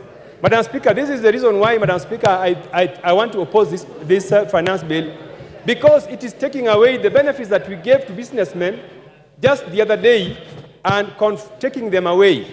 Madam Speaker, for instance, a tax like import declaration fee. In the last finance bill, we had lowered this tax because we realize that there are so many raw materials which our companies need, our industries need, which we must import. Now, in this finance bill, that tax has been raised by 1%. Honorable Speaker, this is going to hurt the manufacturing sector. I have heard many members claim that this finance bill is good for manufacturing sector. It is not, because the raw materials which we are going to rely on to produce, and this country does not produce a lot of raw materials, we are going to import them at a high fee. Secondly, Honorable Speaker, there are some taxes that have been introduced, such as VAT on financial services. Honorable Speaker, only 14% of Kenyans are enjoying banking services. In most African countries and developed countries, you find that about 50% of citizens are enjoying banking services. Now, if we introduce 16% VAT on financial services, Honorable Speaker, you are telling many Kenyans not to enjoy banking services. This is going to be a serious drawback in our campaign to have many Kenyans get banked. But Honorable Speaker, this also applies to the new tax which we are introducing on mobile money transfer. Honorable Speaker, there's a tendency for this House to continue to tax money transfer services. Last year, the excise tax on money transfer services was 15%. We are trying to raise it to 20%. Honorable Speaker, we need to realize that just sending money is not really production. So if we continue to tax people because they are using mobile transfer services, it is very unfair. Honorable Speaker, as I conclude, one of the reasons why we do not meet our tax targets is because of something we call taxpayer morale. Honorable Speaker, the reason why somebody will willingly pay tax is because if their morale is boosted. This bill does not boost taxpayer morale, and I foresee a situation where taxpayers will refuse to pay their taxes. And this is happening, Honorable Speaker. If you go to KRA, the officers in KRA are merely collecting bribes because taxpayers are refusing to pay tax. They rather keep the tax, and when officers of KRA go, they bribe them. So, Honorable Speaker, we need to have a tax regime that promotes taxpayers to have morale so that they can willingly pay tax. Otherwise, Honorable Speaker, I oppose. Thank you. Thank you, Honorable Atandi. Mary Mase. Honorable members, if you have spoken, please log out. Oundo, you have spoken, you are still on the screen. Otienda Mola has spoken, is still on the screen. You block other members from appearing on the screen. You've logged out now, thank you. Mary Mase. Thank you, Honorable Speaker. I've been queuing since morning. I thought you had forgotten that I'm here. Honorable Speaker, from the onset, I want to appreciate the chairman of the Finance Committee, Kimani Kuria, and his entire team for a meticulous job. The manner in which you have handled the making of the finance bill is indeed commendable. Having said that, Honorable Speaker, Article 221 of the Constitution and Section 39(2) of the Public Finance Management Act, Cap 4 and 2, and Standing Order 235, subsection 5, provided for the execution of the estimates of revenue and expenditure, and underline revenue. Honorable Speaker, this process is not complete until the passage of the appropriations bill. And the passage of the appropriations bill is not possible without the execution of the finance bill. And therefore, Honorable Speaker, it's against that backdrop that we are discussing the finance bill, which speaks to the revenue-raising measures, without which we shall have no budget. What we adopted are just estimates. So, Honorable Speaker, I want to commend the Finance Committee because they followed the due process. Once the proposals on the finance bill were submitted to this House and committed to the Finance Committee, they had to subject the finance bill proposals from National Treasury to public participation. And therefore, to hear colleagues allege that why has government now decided to bring amendments this late, or to demystify the notion that the Finance Committee were pressurized. Honorable Speaker, the Finance Committee had to listen to Kenyans, get the views of the Kenyans before recommending amendments to the finance bill. Honorable Speaker, we are here as representatives of the people. We are the watchdog. We are the ones to oversight the executive. That is why when the executive proposes anything, it cannot just be passed.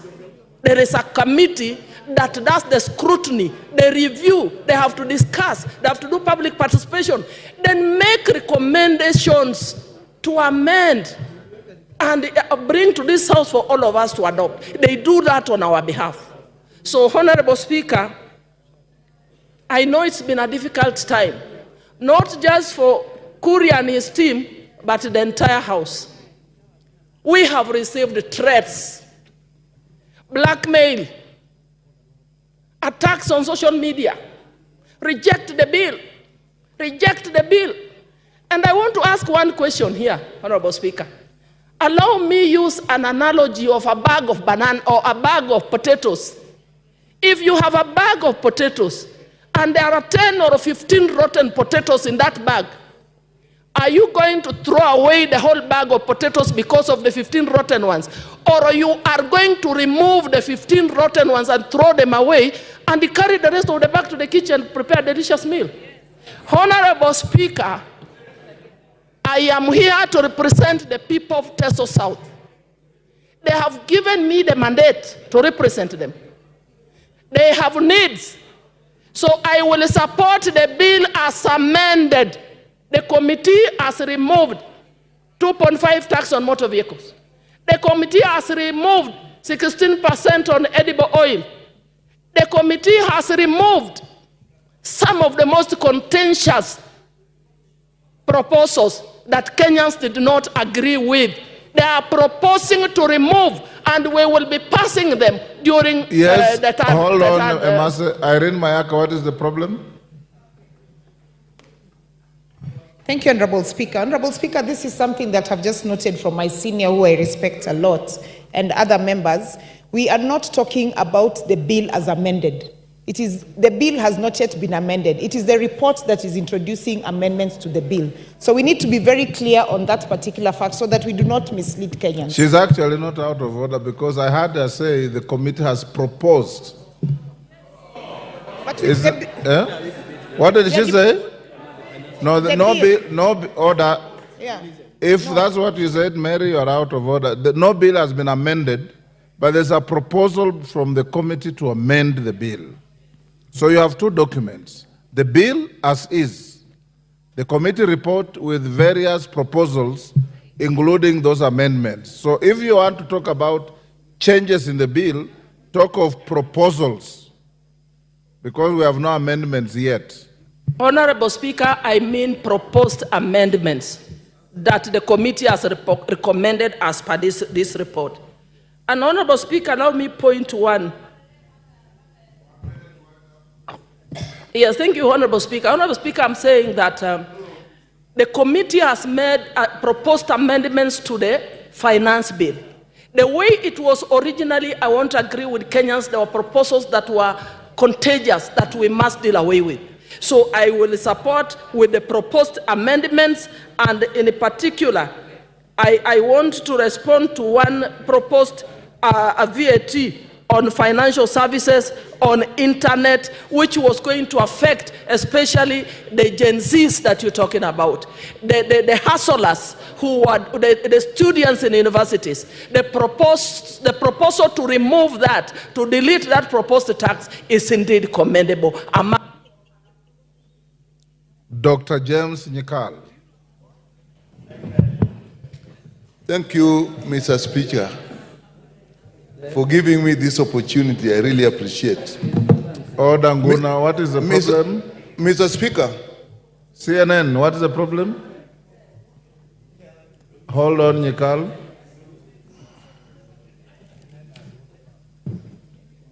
Yes, CNN. Mr. Speaker, sir. Yes. I've been here since 9:30. And from the screen, it is clear I'm the one who is supposed to speak after Mary Massey. But anyway, let me be Take your patient. seat. I hope I'll be the next. Take your seat. The discretion remains the chair, but let me also tell you, if there's a member who sits here longer than any other, it's Dr. Nyikal. BBC will. He sits here from the beginning. The Speaker finds him here. The Speaker leaves him here. Thank you, Mr. Speaker. Mr. Speaker, I rise to oppose the Finance Bill 2024. Mr. Speaker, this has been the most canvassed bill since I came to this parliament. It has been canvassed, and the committee has met with professional organizations, it has met with churches, it has met with civil society, it has met with students, and all of them are unanimous that they don't like the bill as it is, and have proposed that we reject the bill.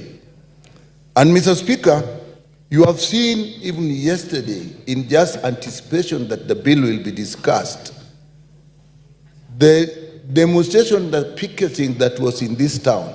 And Mr. Speaker, this time the people who are picketing, if you looked at them, are very well educated people. If you listen to what they're saying, people may be thinking that they were mobilized through social media and so on.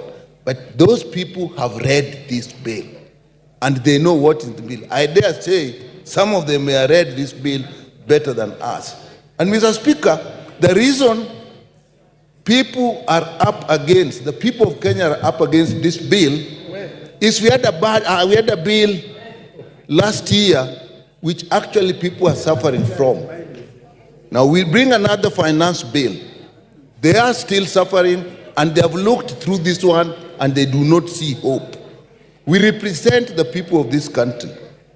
And why is it that they're reacting like that? Mr. Speaker, if you look at this bill and the clauses that they didn't like, I'll come to the report later. Look at the motor vehicle levy or tax. It is illegal. They know it. An asset is not an income. It is there. And when you do that, all people suffer, not just the people who own vehicles, because it will include transport vehicles. If you look at tax on digital market, and that I think is why the young people are out. They have no jobs. These are educated people, and they're using the digital marketplace to actually earn a living. TikTok, content creation, and so on. We have even ourselves put hubs in our constituencies, and the Minister of ICT is putting hubs and encouraging these young people to actually use them. We are now levying tax on that, and we do not have jobs for them. If you look at the VAT on bread, it's never been heard of. We're bringing it in. Who are we affecting? The ordinary person. Bread is a staple food. Mr. Speaker, if you look at VAT on vegetable oil, when some months back, we had a big problem with the price of oil. Again, we are now putting tax back. When the prices are just starting to come down, we are putting it. If you put money on mobile phones, everybody uses a mobile phone, even children who are going to school. Mr. Speaker. So people feel that the government, as we have now, is against the people. And that is why we are having this problem.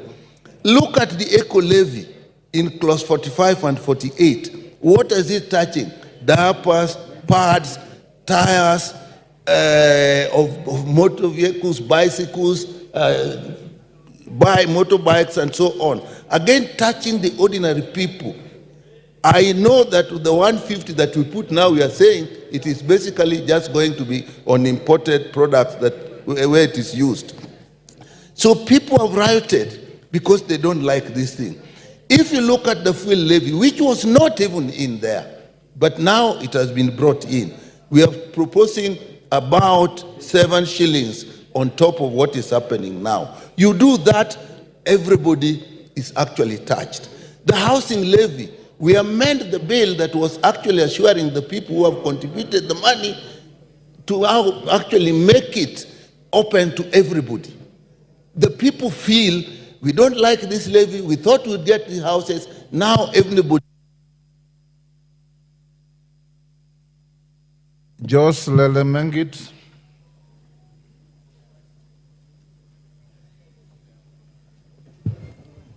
Thank you, Mr. Speaker. First, I would like to be in agreement and also join hands with the other colleagues in supporting this bill. This bill has a big win for Kenyans. Generally, it seeks additional revenue that is necessary to alleviate poverty and to deliver public services like roads, electricity, on health. These are all services to improve on and better lives of people, Mr. Speaker. Additionally, Mr. Speaker, this bill seeks to increase the disposable incomes for millions of Kenyans that are employed. And I want to say this, Mr. Speaker. This bill, the deductions of NHIF on housing levy are done on gross salaries. And note, the pay is done after the deductions on NHIF and also the deductions on house levy. For example, your Honorable Speaker, I've done calculations. Any salaried Kenyan earning 50,000 shillings. Right now, his net pay is around 49,000 shillings. But with this new finance bill, Mr. Speaker, the same Kenyan who is earning a gross salary of 50,000 shillings is going home with around 42,000 shillings. So there is an additional almost 3,000 shillings, Mr. Speaker. And this is for all the salaried employees in Kenya. So I want to be in agreement with the chair and the team who came up with this proposal of the finance bill that this finance bill is putting more money in the pockets of employed Kenyans. That is about 13 million Kenyans who are employed, both in government and the private sector, Mr. Speaker. Secondly, Mr. Speaker, I want in the common principles of commerce, high school commerce, and I want to mention this for Honorable Babu Owino and Selassie and Honorable Junet, because they think alike and opposing this bill. It dictates that you have to put tax levies on importation so that we can give room to the local industries to spur in those economic growth. Yes, Honorable Selassie, what's the problem? Yes, sir. Take your seat. Give Selassie the mic.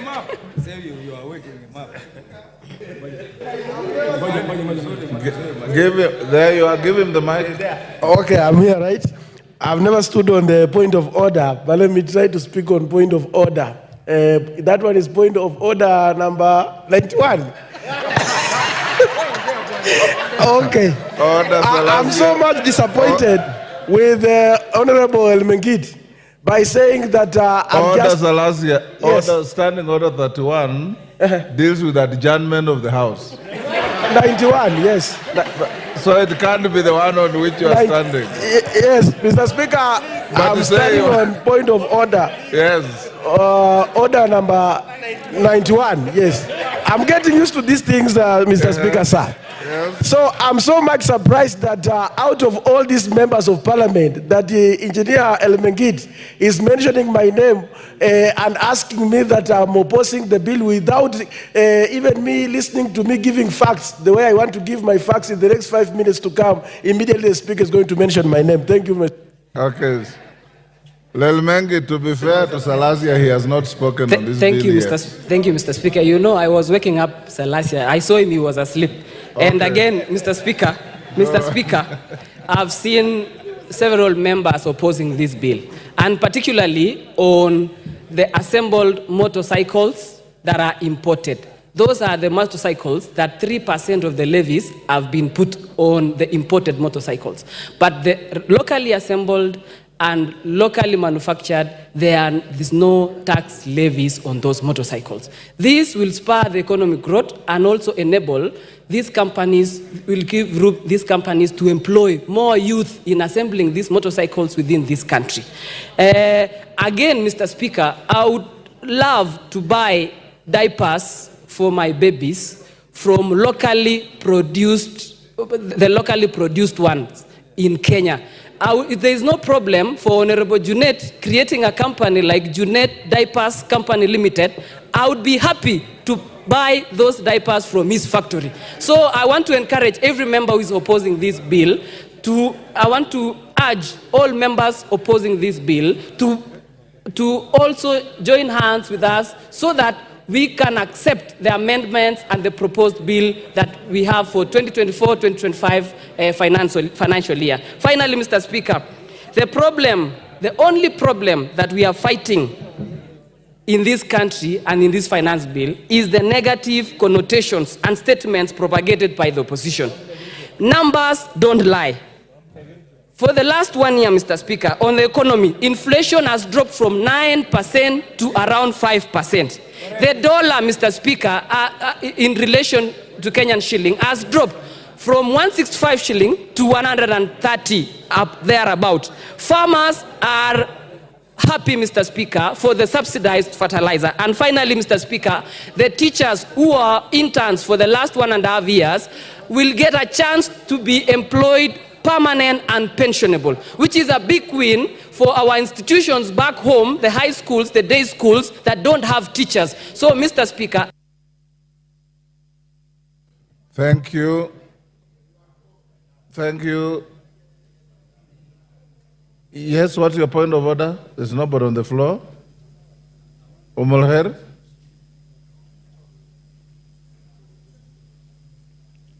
Give her the mic. What's the point of order?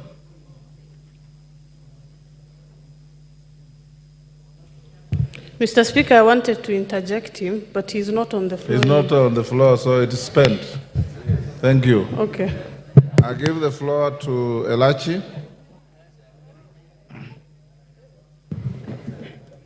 Thank you, Mr. Speaker. Mr. Speaker, I also rise to oppose this Finance Act of 2024 with reasons, Mr. Speaker. And I'll start, Mr. Speaker. When government came into place, Mr. Speaker, we started by removing subsidies and saying that this will assist Kenyans now to move on as a country. Mr. Speaker, we came in, we decided to ensure that the first finance bill, we had so many issues. We thought this second finance bill, Mr. Speaker, will be a finance bill that brings Kenyans together. And today, what the government has done to us, the Economic Council decided to put Kenya again into crossroads to make us fight for nothing. And then after that, then you come and now start saying we shall be having amendments. Yet this is something we would have just thought from the beginning, Mr. Speaker, that we don't need a country to go on to a cry and then now come again and tell them that there is an incentive that now we are giving. Mr. Speaker, when you look at the report comes in, and this is an IMF finance bill. This is what they did to Ghana. Mr. Speaker, you remember very well when Kibaki came into government, he was a finance minister, but he decided to be a liberal economist. He decided to look east. It is so sad that while my president thinks he will build any road in this country, that he will do any infrastructure in this country with IMF on his neck, this will not happen on this term. Not on this term. He will be there to do the deficits of what they are telling him, but in terms of building Kenya, we shall see the worst that we have never seen. Mr. Speaker, the bill then comes in and tells us you want to restore policy on debt, sustainability, whatever. But then you forget that you are the same person who is saying you need everything on items. Fine, you have said you have reduced it for Mama Mboga, I don't know for who. But you are forgetting the same person who can do business beyond 2 million is the same person you have just returned into the challenges we are seeing. Try to build an economic base for Kenyans to have this thing we are calling that there is economic growth. Then you come and tell me you have now reduced to the local manufacturers. Who are the deaf keys and the who's and who's? One person monopolizing this country, that he's the only one who can bring clinker, he's the only one who can do cement, he's the only one, yet you want to say, today we cannot bring back Portland, today we cannot do this. It is wrong. We only have one man who does pasta in this country. So when you say now you are increasing because people are exporting in spaghettis, they're importing in spaghettis. We only have one local manufacturer who does pasta, who decides at every given time how he raises his prices. So how do you deal with those people? Tell us the numbers of manufacturers we have, Order. so that Kenyans can know, Order, Mr. Elachi. Speaker. Yes, Nyakundi, what's your point of order? Give him the mic. Thank you, Mr. Speaker. I'm standing on point of order number 91. Is it in order for the honorable member to say that the president is dictated by IMF on the finance bill, while the president has the mind of his own? It is this house that dictates the finance bill and the orders that we make. Thank you, Mr. Speaker. If you had the mind, we would have gone to the president after we have finished this.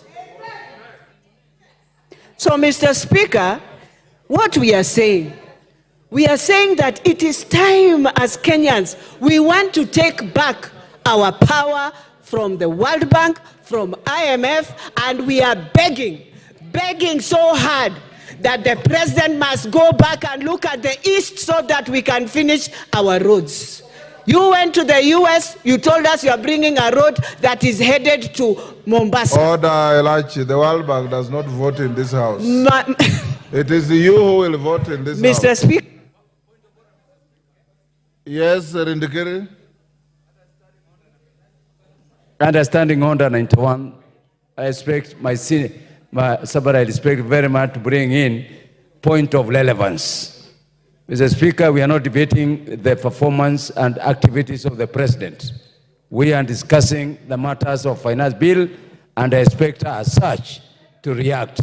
Mr. Speaker, this is where we are losing it, because there are some who are praying for the gallery. We better stop this kind of approach to this finance bill. Thank you, Mr. Speaker. Elachi, the World Bank has no vote in this house. It's you who will vote. So remain relevant. Mr. Speaker, while I say, and what I say, is that when you look at all the policies that has eaten the countries of Ghana, countries of Zambia, these are the same policies that they went through when they were handling the IMF. So, Mr. Speaker, it's not about voting, but it is about just asking ourselves, what track have we taken ourselves in? I beg not to support. Thank you. Come, Kate. Wamawa, I don't see you on this screen. Come, Kate. Yes. Thank you very much, Mr. Speaker, sir, for this opportunity. Mr. Speaker, from the outset, I want to say that I stand to support the bill.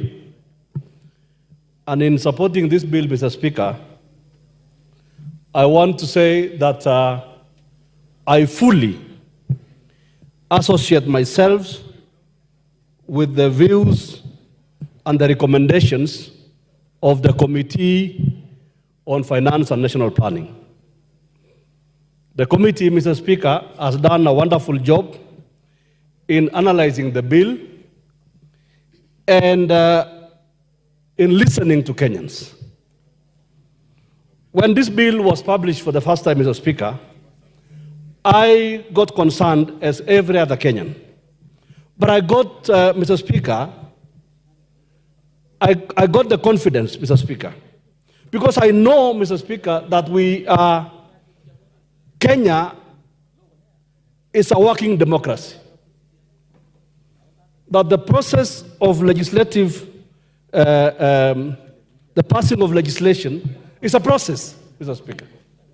That the bill would go to the Committee on Finance and National Planning, that the bill would be subjected to public participation, and that the views of Kenyans, Mr. Speaker, would be collected, and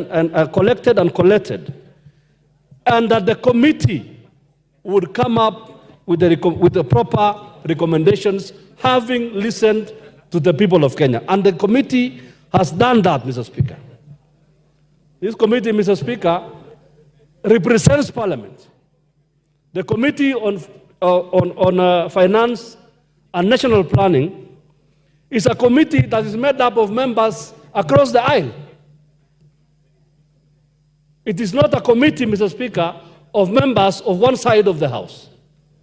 And their report, therefore, the report which has no dissenting view, represents the views of this Parliament. And I want to say, Mr. Speaker, I want to thank the members, all of them, from both sides of the House, that they have done a good job. I want to, Mr. Speaker,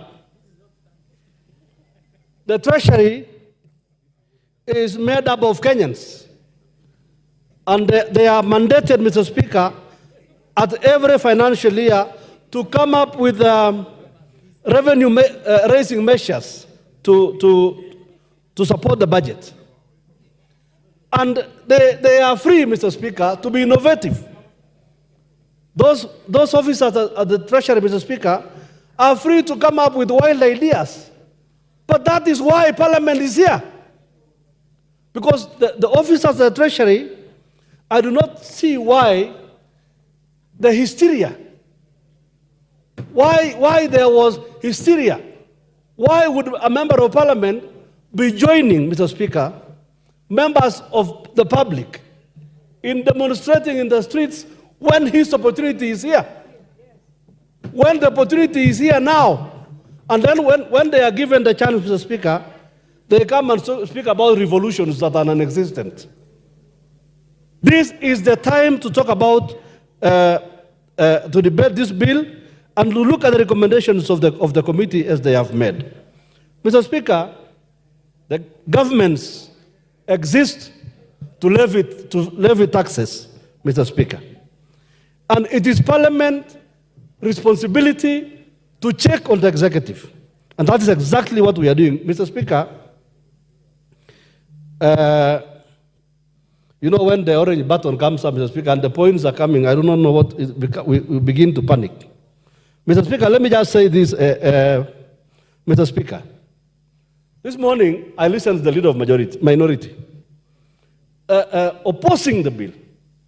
But I looked at him, Mr. Speaker, and I could see his opposition to the bill was nothing but hollow, dishonest, and shallow. Because, Mr. Speaker, if the public have given their views, Mr. Speaker, and I challenge, Mr. Speaker,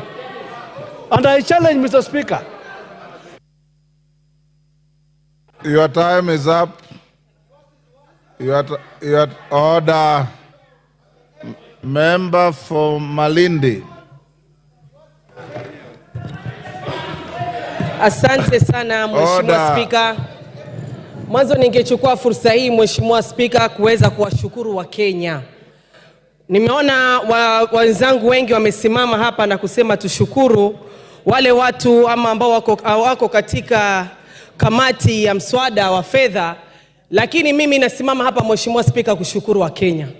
Wa Kenya kwa mara ya kwanza tumeweza kuona nguvu yao, tumeweza kuona umoja wao, na tumeweza kuona kwamba tunapoungana na tukisema no kwa jambo, tukikatalia jambo, hilo ndivyo ambavyo linakwenda kupita Mheshimiwa Spika. Jambo la kwanza Mheshimiwa Spika ni ushirika wa umma. Mwanzo nimesimama hapa na pinga vikali huu mswada wa fedha ambao umeweza kuwakilishwa hapa mbele yetu Mheshimiwa Spika.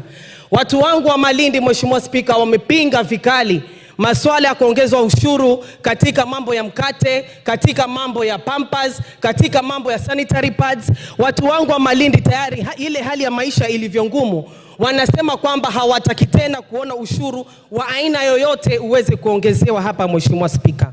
Mheshimiwa Spika, sisi Waswahili tuna msemo wa kusema, unapopatiwa chakula kukula, unakula kile chakula paka unasahau unataka pia kula ile sahani. Tulipokuwa tunajadili mswada wetu wa fedha wa mwaka 2023, kulikuwa kuna mambo mengi ambayo sisi tumeyakataa Mheshimiwa Spika, lakini mambo yakapita vile ambavyo yalipita. Na kwangu mimi ninavyoona Mheshimiwa Spika, pia huu mswada kulikuwa kunataka kupitishwa mambo mengi zaidi, lakini safari hii Wakenya walikuwa chonjo na wakaweka miguu yao chini na kukataa ule udhalimu ambao ulikuwa unakwenda kutendeka Mheshimiwa Spika. Ningeweza kusisitiza kwa wananchi wetu wa Kenya nzima kwamba tunapokuwa na ushiriki wa umma, ama kwa kizungu ambayo inaitwa public participation, naomba Wakenya wajitokeze kwa wingi, waweze kusikizwa, waweze kueleweka na waweze kutoa maoni yao kuhusu masuala tofauti tofauti ambayo yanaendelea katika bunge la kitaifa, katika masuala ya miradi ya kitaifa, miradi ya kaunti na mengineyo. Mheshimiwa Spika, kabla hatujazungumza kuhusu huu mswada wa ambao tunaujadili saizi, tunataka pia tuangalie ule mswada wetu wa mwaka 2023. Ni kwamba uliweza kutusaidia vipi sisi kama Wakenya? Tunafaa tujiulize, gharama ya maisha je, ilikwenda kubadilika? Tunafaa tujiulize, mazingira ya kazi je, yalikuwa ni mazuri kwa watu wetu? Tunafaa tujiulize, imetusaidia vipi na imeweza kutufikisha wapi? Malengo yetu, budget yetu ya ile pesa kama tumeweza kuifikia ama la? Mheshimiwa Spika, tuliona kuna vitu ambavyo tuliweza kupitisha wakati ule, ikiwemo masuala ya Hustler Fund, masuala ya housing levy. Tunataka pia tujue report pesa hizo, mambo hayo, malengo hayo tumeweza kuyafikia ama hatujaweza kuyafikia Mheshimiwa Spika.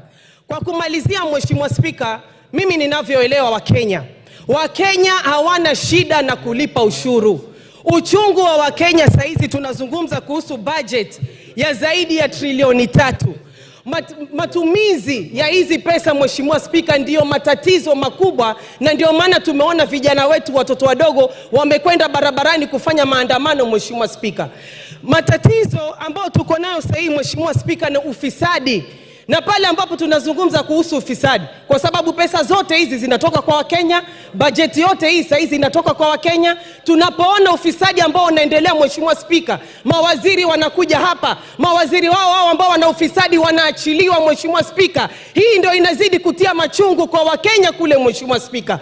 Tunaona wale ambao wameshikana kule kwa upande wa serikali Mheshimiwa Spika, wanaenda katika mkutano, mtu ambaye mshahara wake ni sawasawa na wangu na anatoa karibu milioni 30, na kuna kijana mwenye ambaye hana kazi na hana hata shilingi. So tunataka matumizi ya hizi pesa pia ziwe ziko sawasawa Mheshimiwa Spika, na kwamba ufisadi uweze kumalizika hapa ndani ya Kenya Mheshimiwa Spika. Mimi nataka niseme napinga vikali huu mswada wa fedha wa mwaka 2024 Mheshimiwa Spika. Asante sana. Rendekere.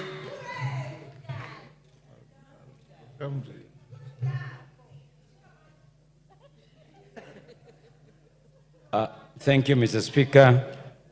I stand to associate myself with the finance bill presented by the Committee on Finance. Mr. Speaker, from the onset, I support this bill because it has addressed some of the issues that I was looking for. But let me say and correct myself that the initial proposed bill, the draft bill, Mr. Speaker, and a lot of issues that are detrimental to our population and to our citizens. Mr. Speaker, that bill, as it was originally presented, will not pass the test of times. But Mr. Speaker, I've listened towards the chairman of the committee as presented, and I associate myself with those proposals that he has presented. Mr. Speaker, we passed the budget in this House. Mr. Speaker, we cannot pretend that we are disassociating ourselves with that budget now that the finance budget has come. Mr. Speaker, the finance addresses the supply part of the expenditure. Mr. Speaker, the budget addresses the expenditure. So these two are intertwined. So unless we go back and reverse the budget that we passed and say we have to suspend it so that we go back to the drawing board. Mr. Speaker, we are legislators and we cannot deceive ourselves that we don't know the truth. Mr. Speaker, the bill has met all the requirements in terms of passage and verification by the members of the public. Mr. Speaker, the public participation has brought in elements that Kenyans have been asking for. And therefore, Mr. Speaker, I am satisfied that majority of the issues brought up by the members of the public have been taken care of in the proposed amendment by the committee. Mr. Speaker, we are legislators and we are going to bring more amendments. Mr. Speaker, I have noticed, Mr. Speaker, that there is a normality in the finance bill as proposed also, even by the finance committee, that we will be taxing the raw materials. Also, the local manufacturers, Mr. Speaker, will use raw materials. So we will bring an amendment on that. Mr. Speaker, I have also seen there is an introduction of a levy on the treasury bills. Mr. Speaker, we also bring amendment on that. So what I want to tell the people of Bori, because that is who I represent, we will make sure with the consultation with the finance committee, in agreement with them, we all delete those punitive clauses that are detrimental to their expectations and pass the bill because it carries more benefit to our people. Mr. Speaker, this bill has passed all the legal requirements. Mr. Speaker, the income tax law, Mr. Speaker, the VAT law, Mr. Speaker, the excess law, Mr. Speaker, the Miscellaneous and Fees Levy Law, Mr. Speaker, the Tax Procedure Act, Mr. Speaker, the Affordable Housing Levy Act, Data Protection Act, and Public Finance Management Act, and lastly, the Industrial Training Act. So, Mr. Speaker, as we see it, the bill is in compliance with the procedure of making the law. Mr. Speaker, I note that the objective of this bill is not to discourage investment. Mr. Speaker, this bill addresses how we will move the economy in the short term, mid-term, and the long term. Mr. Speaker, we are all talking about employment for our youth. Mr. Speaker, we are all talking about made in Kenya, promote Kenya. Mr. Speaker, we are saying we have to take care of our environment. Mr. Speaker, all these things are contained in this bill. What we need to be careful is that we should not trash the good thing with emotions, because that's what I'm seeing, Mr. Speaker. The people of Bore expect development. The people of Bore expect water. The people of Bore expect electricity. The people of Bore expect health. So, Mr. Speaker, truly, and I want to urge and ask our members, please, let's be bipartisan. Let's look at the good things. Let's look at the bad things. We do away with the bad thing, but we cannot in totality say this bill should be rejected in totality. Mr. Speaker, I support. Jackson Kosgei. Thank you, Mr. Speaker. First of all, and on the onset, I support the bill. It has been said by historians that there are two things, I beg your pardon, that has made regimes comes up or rise up and fall. One is the policy on fiscal planning of a nation, such as the one we are interrogating through this bill. Mr. Speaker, the second one is the national bride, where the citizens of a country is proud to support and sustain their own country. While I commend the committee for the work, the good job done, the resilience they had in taking the processes through legally and by law, and also by listening to the citizenry of this country, I wish to persuade us in this House to appreciate the fact that we have a cardinal role in developing the budget of this country by interrogating all the processes, and we have a duty to produce a policy that will support this nation. It appears that the debate today, and as we continue, is gravitating around the finance bill as was presented, and we seem to play down the proposed amendment by our esteemed committee members. They have given us their version after receiving the contribution by the public. Mr. Speaker, I wish to conclude my remarks as I support this bill by commenting on the light note on a comment that was made by one honorable member that it was a bit unnecessary and misleading comparison, because we are speaking not only to this August House, but we are speaking to Kenyans listening outside there, to compare the 19th century dictatorial monarchs with our vibrant democracy, which is giving us an opportunity of changing government whenever we want in every 5 years. It is unnecessary to speak to Kenyans that we have an alternative in terms like revolution, destroying a country. I think we have a room, vibrant democracy in the world, not Africa alone.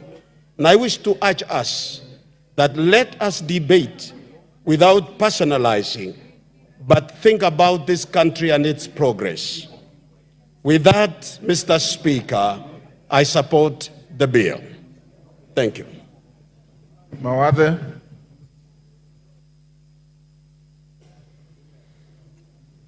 Thank you, Mr. Speaker, for giving me the opportunity to contribute to this bill. I stand on the onset to oppose this bill. This bill, actually the amendment that was tabled last evening, is actually worse than what was there previously. The original bill that was tabled aimed to raise 308 billion shillings. The new one that has been that was tabled last night targets to raise 386 billion shillings. I know a few sweet items were removed, like removing the taxes on bread. There were no taxes on bread. We have never had taxes on bread. So when you say you are removing taxes on bread, you are just withdrawing your amendment, or rather your proposed amendment to the bill. There is no favor that we are doing to Kenyans. This bill, as it was previously and it's amended as it is amended now, is very, very punitive to mwananchi. The new bill introduces the new amendment that was tabled last evening, introduces a fuel levy of 9 shillings per liter.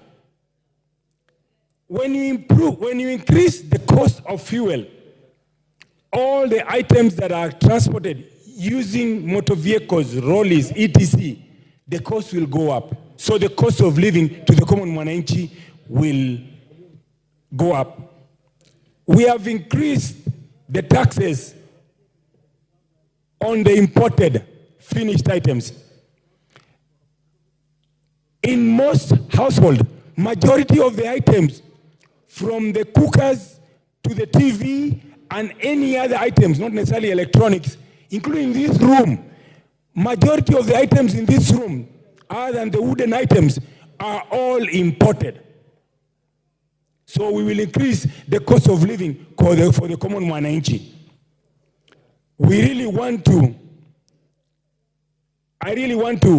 I've had a few people congratulate the finance committee. I want to congratulate the Gen Z for coming out in large numbers and expressing themselves. What was sad is seeing that they were arrested. They have freedom to assemble. They have freedom of expression. They should be allowed to express themselves, not necessarily be arrested. But to the Gen Zs, the Gen X, and the Millennium, you are here to register as voters. You need to register as voters so that you can have the correct people that will listen and side with Mwananchi. Anybody who does not side with Mwananchi, you know what to do come 2027. And for the Gen X who actually participated yesterday, and the Millenniums and the Gen Z, the work is not done. The most important work happens tomorrow. Tomorrow is when we are voting as a house. You must put pressure. Continue to put pressure. Do not let off the item on the gas.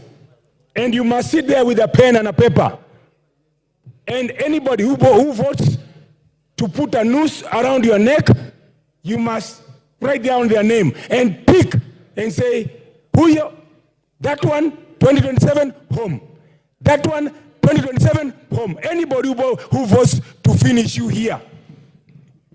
Anybody who votes to put a noose on your neck tomorrow and finish the Kenyans, you must have a list and pick. That one, 2027, home. That one, because we must have a people. We must have a parliament that supports and stands with the common mwananchi. And I stand to oppose. Asante. Mary wa Maua.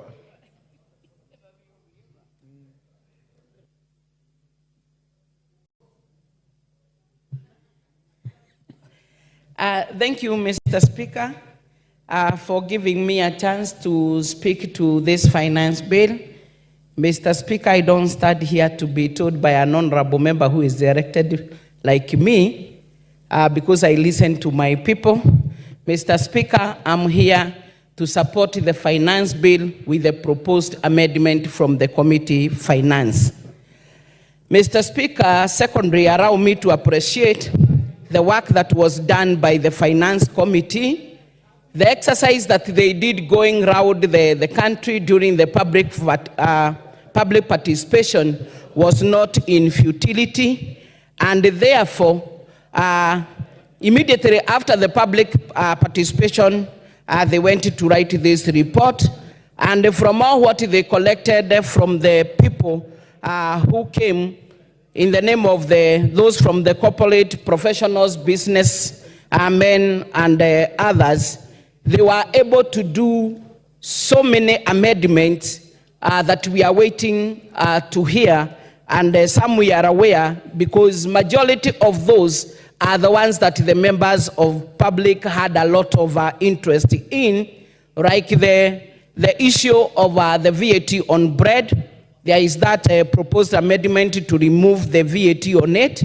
There is also the excise duty on the vegetable oil. That was also an area of concern. A lot of concern on the issue to do with the 2.5% on motor vehicle tax. Mr. Speaker, I may not be able to mention all the areas of concern, but I cannot forget to also note that there was the proposed amendment from the committee on the eco levy on locally manufactured products like the sanitary towels, the diapers, phones, car batteries, and others. Mr. Speaker, looking at the proposed amendment that the committee came up with, it is trying to answer to the cry of some of the areas that our member are talking about. And Mr. Speaker, some of these are going to boost our local manufacturing industries, which we highly recommend, because with the local manufacturing industry in the country being boosted vis-a-vis all what is coming as import, this will be able to give market to the farm products, because a lot and the backbone of this country is agriculture, as well as also creating employment. And also, this one will also offer our agencies in the inspection and supervision of the produced products. Mr. Speaker, I do not want to say that is from what I got from one of the members that this is too retro, too late. Because, Mr. Speaker, this is a house whose work is to make laws and to amend other that are existing. And, Mr. Speaker, as honorable members, if at all we are good on advising our people accordingly, as their representative, we are able to tell them that this is the time that we are going to look at the crowds of the finance bill, crowds by crowds, and it is also the said time that we can be able to bring amendment, instead of inciting our people to demonstrate on the street, making some to sleep in the cells and others to get hurt as a result of the same. In the same, it shows that we do not believe on the responsibility that is given to this house to amend any law.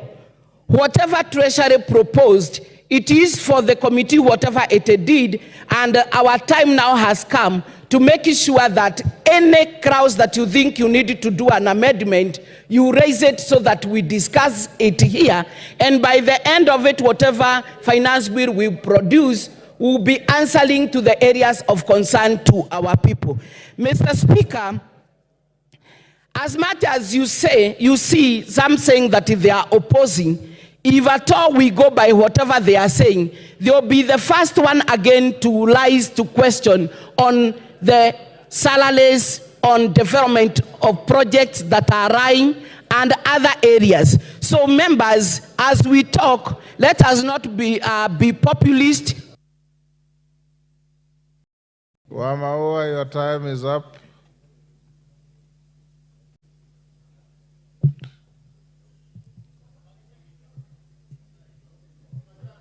Yes.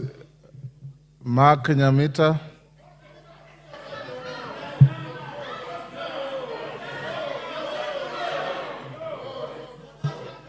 Order, you are all equal. No, Mr. Speaker, this guy has just come down.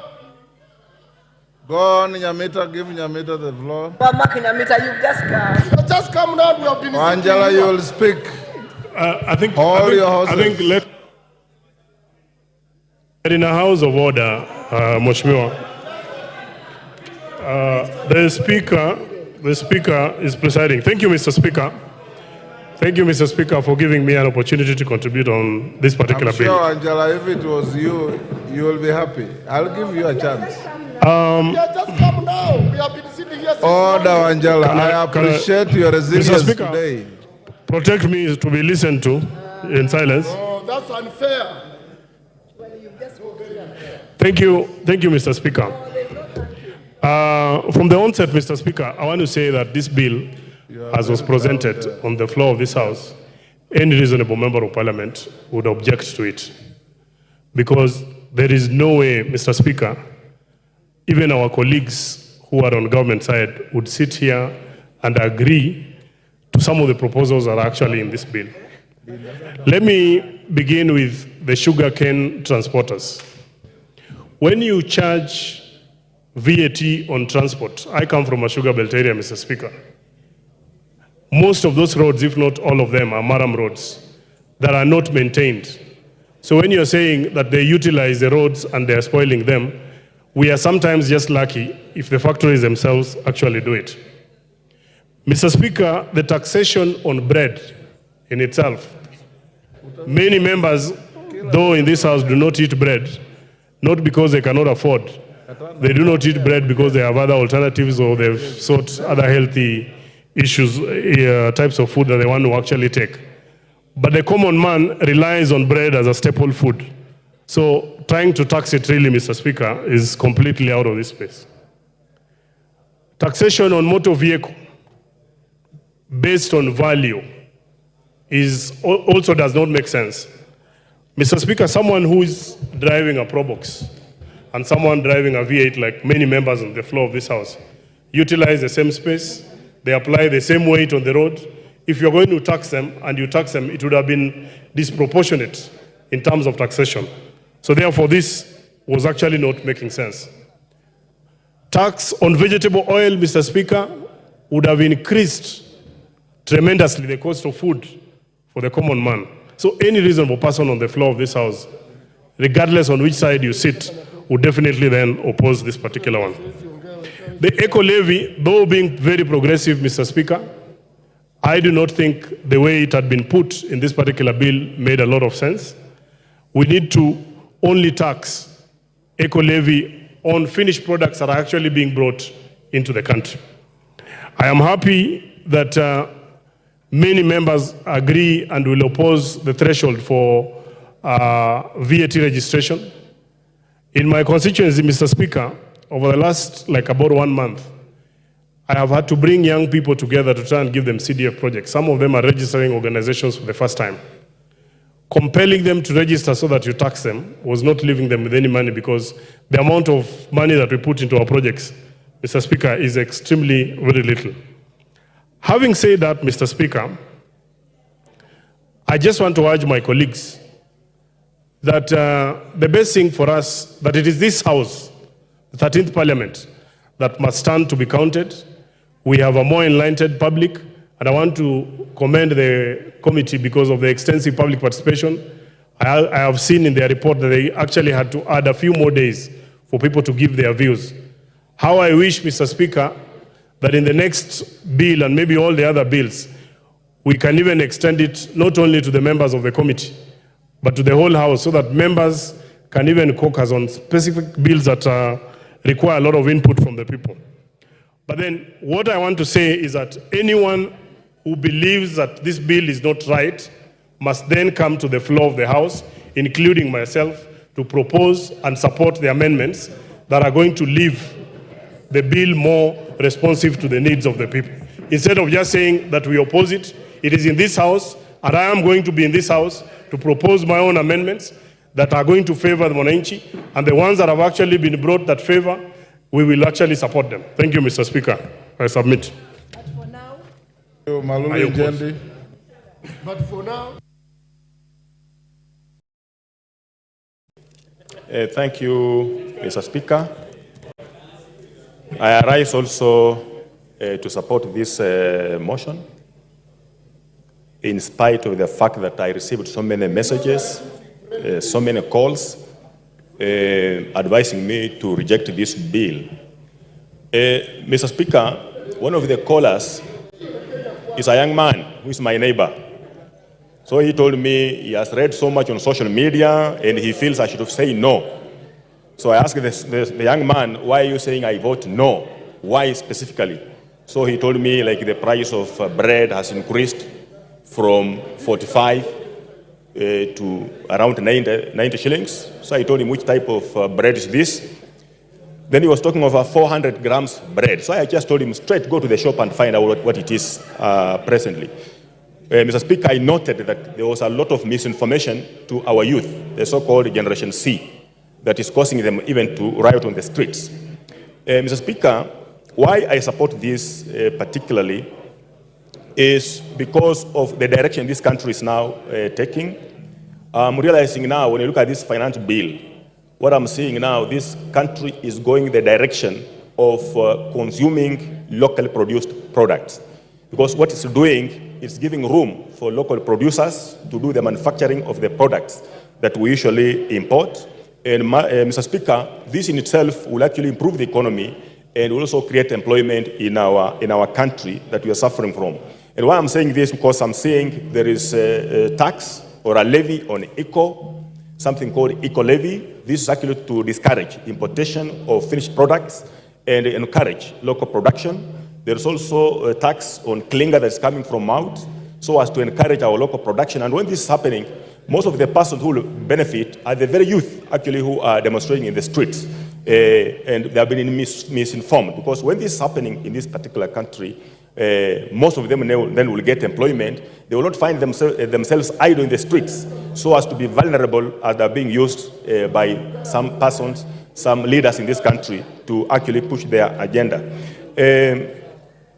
Mr. Speaker, this country, I see a situation where now we want to take off. Because I recall countries like Malaysia, countries like Singapore, we were with them at the same level. But them taking to this route, they have taken off. They are far away from us, industrialized countries. So this is the right route, and I want to advise Kenyans that we have to be patient with this particular country, and if they want to know that we are on the right track to development and even to our own benefit, they should see what has happened. Previously when this government took over, the price of bread was so high, the price of unga was so high, the price of maize was so high, but currently now these prices have come down because of the policies this country is taking to. So if Wananchi will give this government and this country, the leadership, some time, all this that we are crying about will stabilize. Mr. Speaker, I want to appreciate the chair of Finance Committee. There was an issue on items, invoicing. You see, the factories, I'm hosting 2 factories, sugar producing factories in my constituency, that's Botali and West Kenya. The 2 factories, the directors came to my home complaining about the items, what it was to farmers. And they were arguing that if they do this, there will be double taxation to the farmers, the cost will be pushed over to the farmers. And when you look at the whole process of developing e-tax, e-teams, it was a whole cumbersome process that even most of the farmers who are illiterate could not manage. So when I called him, he asked me to ask them to come and make their presentations, and they did their presentations.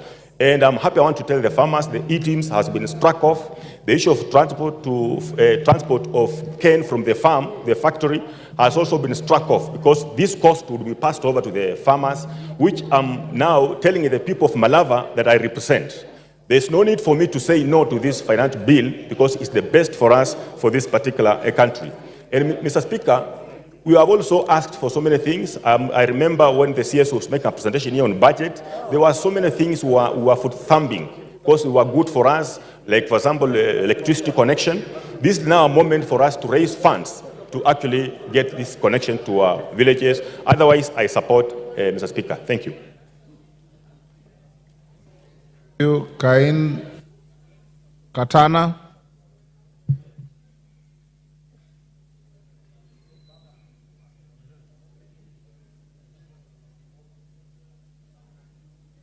Cain Katana, give him the mic. Asante Bwana Spika kwa kunipatia nafasi hii. Kwanza nataka niwapongeze wale Wakenya wote waliojitokeza jana kuandamana ili kutoa hisia zao kuhusu mswada huu wa kifedha wa mwaka wa 2024. Nataka pia niwapongeze wale ambao walishikwa kutetea haki yao. Hao ni mashujaa wa karne hii tulionayo. Bwana Spika, mimi ninapinga ripoti na mswada huu wa kifedha wa mwaka 2024 kwa yafuatayo. Bwana Spika, hatuwezi kuinua uchumi wa nchi kwa kutegemea kutoza ushuru peke yake. Jambo ambalo tunatakana kujiuliza Bwana Spika, je, tumeweka mazingara gani ya kusaidia mwananchi apate pato ili aweze kutoa ushuru? Jibu ni kwamba hatujaweka njia mwafaka ya kufanya watu wafanye biashara yao. Bwana Spika, mapendekezo ambayo yamefanywa na kamati ya kifedha ya kusema kwamba sasa wanataka kuondoa ushuru wa mkate kama vile ambavyo walikuwa wamependekeza, ni kwa sababu Wakenya walisimama na wakasema haya hayatuyataki, ndio wamekuja na kusema kwamba wameleta mapendekezo. Haya ni mapendekezo wameyapanga, lakini hayako katika sheria ya mwaka wa 2024. haya mapendekezo Bwana Spika yanaweza yapite ama yasipite. Je, yasipopita tutafanya vipi, na tayari mumependekeza kwamba ushuru uongezeke? Bwana Spika, tumesema tunataka kufufua viwanda. Ukiongeza ushuru wa malighafi hasa kwa makaa ya mawe, utafanya bei ya simenti itapanda maradufu. Bwana Spika, tukitaka kuokoa, kwa sababu serikali hii ilikuwa inasema kwamba inatambua mtu wa bodaboda, inatambua mama mboga. Huyu mama mboga katika hii bajeti yuko wapi? Huku unasema umeondoa kuongezwa kwa ushuru wa mkate, ushuru wa tairi, lakini hapo hapo Bwana Spika, umeenda nyuma, umemwongezea mafuta. Ukipandisha bei ya mafuta Bwana Spika, gharama yote ya bidhaa muhimu zitapanda. Ukiongeza bei ya mafuta, huyu bodaboda ambaye mlimtumia kwa kampeni zenu mumemweka wapi? Huyu mama mboga ambaye mlimtumia kwa kampeni, mkiongeza mafuta mumemweka wapi? Bwana Spika, Wakenya wamechoka na kutozwa kodi kiholela. Hii nchi sio kwamba haina pesa. Ufisadi umekithiri katika taasisi zote hapa nchini. Ni lazima tutafute njia ya kufunga mfereji wa ufisadi, na ufisadi uko kila mahali. Wakenya wanaona kwamba pesa zao zinatumika kiholela. Huwezi kwenda kwa Harambee ukatoe milioni 30. Unapata mshahara wa shilingi ngapi? Ndio Wakenya wanajiuliza. Ni lazima tufunge hii milango ambayo pesa zinapotea kiholela. Bwana Spika, Wakenya hawajakataa kutoa ushuru. Tujiulize, ile sheria tuliopitisha hapa ya mwaka 2023 ya kifedha, je, tumeweza kufaulu na yale malengo ambayo tulikuwa nayo? Jibu ni kwamba hatujafaulu. Nataka kumnukuu Rais William Samoei Ruto. Amesema kwamba watu waweze kuishi kadri na mapato yao. Vile vile ni lazima watu wakatue kodi kulingana na mapato yao. Hatuwezi kuongeza kodi kila wakati na wengine wanatumia pesa hiyo kujiendeleza, na wengine Bwana Spika wanazidi kuwa maskini. Mimi ninasimama hapa kwa niaba ya watu wa Kaloleni kupinga mswada huu kwa sababu hausaidii yule mbunge wa Kanze.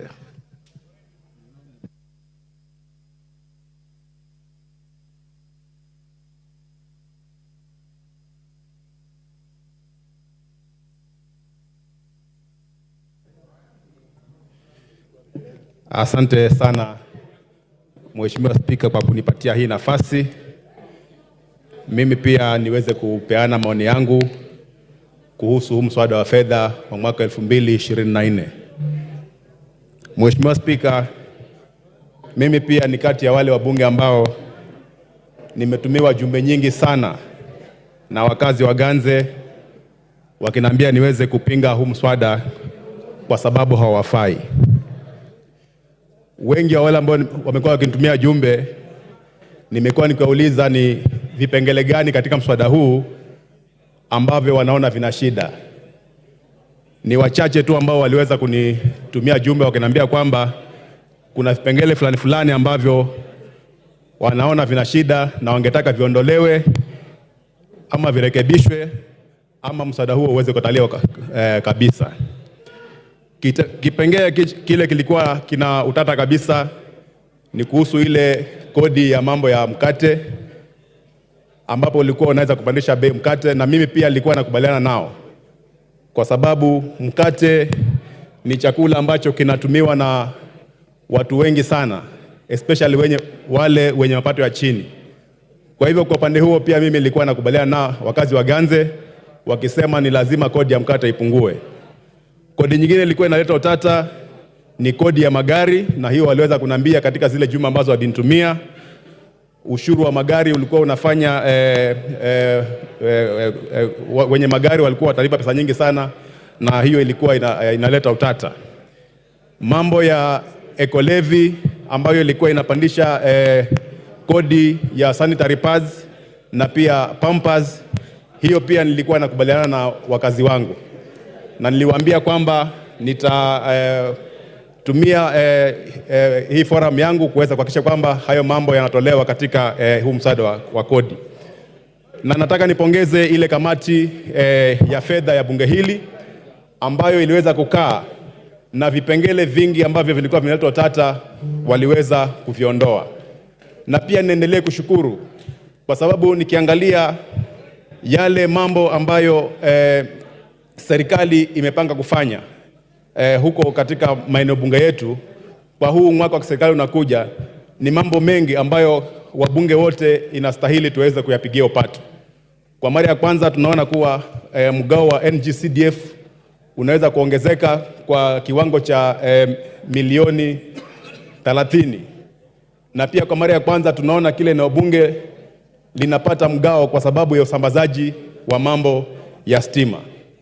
Tumeona kwa mara ya kwanza pia kaunti zetu zimeweza kupata takriban bilioni 15 za ziada. Na hii yote ni pesa ambayo itaweza kupeleka maendeleo kule nyanjani. Kwa hivyo kufikia sasa hii yale mambo ambayo yalikuwa yanautata katika mswada ni kama ambayo yameweza kurekebishwa. Kwa hivyo kwa niaba ya wale wakazi wa Ganze ambao wanapenda maendeleo, kwa sababu tumeona hapa tutapata mambo ya stima, na pia tumeona kwamba shule zetu nyingi kule Ganze kwa wakati huu bado wanafunzi wanasomea chini ya miti, na bado tuko na wanafunzi wengi ambao wanasoma katika madarasa ambayo yamejengwa na udongo. Kwa hivyo hii inamaanisha kwamba tukipata mgao wa CDF zaidi tutaweza kuwashughulikia hawa wanafunzi ili waweze kupata mazingira mazuri ya kusoma. Na pia tunapata mgao zaidi wa basari hapo, tunapata mgao zaidi wa NGCDF. Hiyo inamaanisha kwamba hata basari yetu pia itaweza kuongezeka na wanafunzi wengi zaidi wataweza kwenda shule. Kwa hivyo mimi nikisimama hapa ninaunga mkono huu mswada wa fedha wa mwaka 2024, lakini naunga na yale marekebisho ambayo komiti imeweza kuleta bunge. Na mimi nina imani tukiwa kama wabunge hapa tuko in the right forum kuweza kuleta mabadiliko zaidi. Kwa hivyo hata wale wajumbe wenzangu ambao bado wana shida na huu mswada, nafikiri hii ndio forum ambayo waweze kuleta zile amendments ambazo wanafikiria ziko sawa, ili tuweze kuimprove huu mswada uweze kuwa mzuri zaidi, ili tuweze kupeleka nchi yetu mbele. Kwa hivyo kwa hiyo machache, Mheshimiwa Spika, mimi naunga mkono lakini na marekebisho. Asante. Kwenya Thuku. Thank you, Mr. Speaker, for this opportunity to speak on this very important finance bill. And Mr. Speaker, from the onset, I want to start by saying that I support the recommendations by the committee on the areas they want to firm up and bring about amendments, so that then in tandem with the realities that we face in this country. Of course, we've had serious public outcry, some that are really misled and misinformed. And I feel that, Mr. Speaker, as members of parliament, we have a responsibility to do nothing else but to tell our people the truth in as far as what our role is. Finance bill, from the onset, is a proposition by the National Treasury as to how they want to raise money so that then our budget can be financed. And Mr. Speaker, finance bill as presented by the National Treasury is not cast on stone, and therefore this House has a responsibility to enrich and to cut areas where we feel that they are not favorable to our people. And specifically from where I sit as a member of parliament for Kinangop, there is an area of concern, but I'm happy that it has been addressed, whereby we are opening up our boundaries to from our neighbors who are members of East African community, exempting imports that are agricultural in nature to come to this country to compete with local production. And Mr. Speaker, I am happy with the committee's report because they are recommending that the same be reinstated so that then any importation from the East African community, and especially issue to do with potatoes, there must be a duty so that then we do not expose or subject our farmers to competition that is unfair, because you see countries, some of our countries in the neighborhood enjoy what you'd call in economics, not just economies of scale, but also they enjoy competitive and comparative advantage. Production of potatoes in one of our neighboring country is low because they have an advantage of climate which we do not have. And therefore, subjecting farmers in Kenya to the same level with our neighbors, then we'll be killing our farmers. And therefore, I must say emphatically that I'm so grateful that this committee found it worthy to reinstate that duty. Mr. Speaker, it is unfortunate that there have been a lot of sensationalization of this matter, to the extent that our children are in the streets, talking about a document that they know nothing about. They've only been misled by the hype that is in the social media. And Mr. Speaker, I think it's time for members of parliament to act in a way that is honorable, just to inform our constituents what a finance bill entails. And Mr. Speaker, in this house, in its wisdom, passed a whole budget of 4 trillion shillings. But when we come now to issues, to areas where we want to raise funds, to the tune of 300 billion to finance some of the things that are in the budget, and especially to do with electricity, to do with education, to do with health, to do with agriculture, I hear the same voices that supported the budget. Now they're on the other side saying, now we are not going to support finance bill. We do not want to hear that we are going to collect money to finance our affairs. And Mr. Speaker, I think it's about time that we rose above hypocrisy, because there's a lot of hypocrisy in leadership, in political leadership, and call the leaders who are speaking from both sides of their mouth, call them out for who they are. And Mr. Speaker, I want to support this document, and not as we progress to the third reading. I believe that these amendments will suffice, and therefore give Kenyans the kind of finance act that will serve us for the next financial year. Thank you, Mr. Speaker. Thank you, Thuku. Honorable members, there are some honorable members who are still asking the chair, the speaker, when to file amendments. I want to repeat, please file them in the relevant office before 1 o'clock tomorrow. Kitonga Murugara. Thank you. Thank you very much, Mr. Speaker. Speaker, we've waited patiently.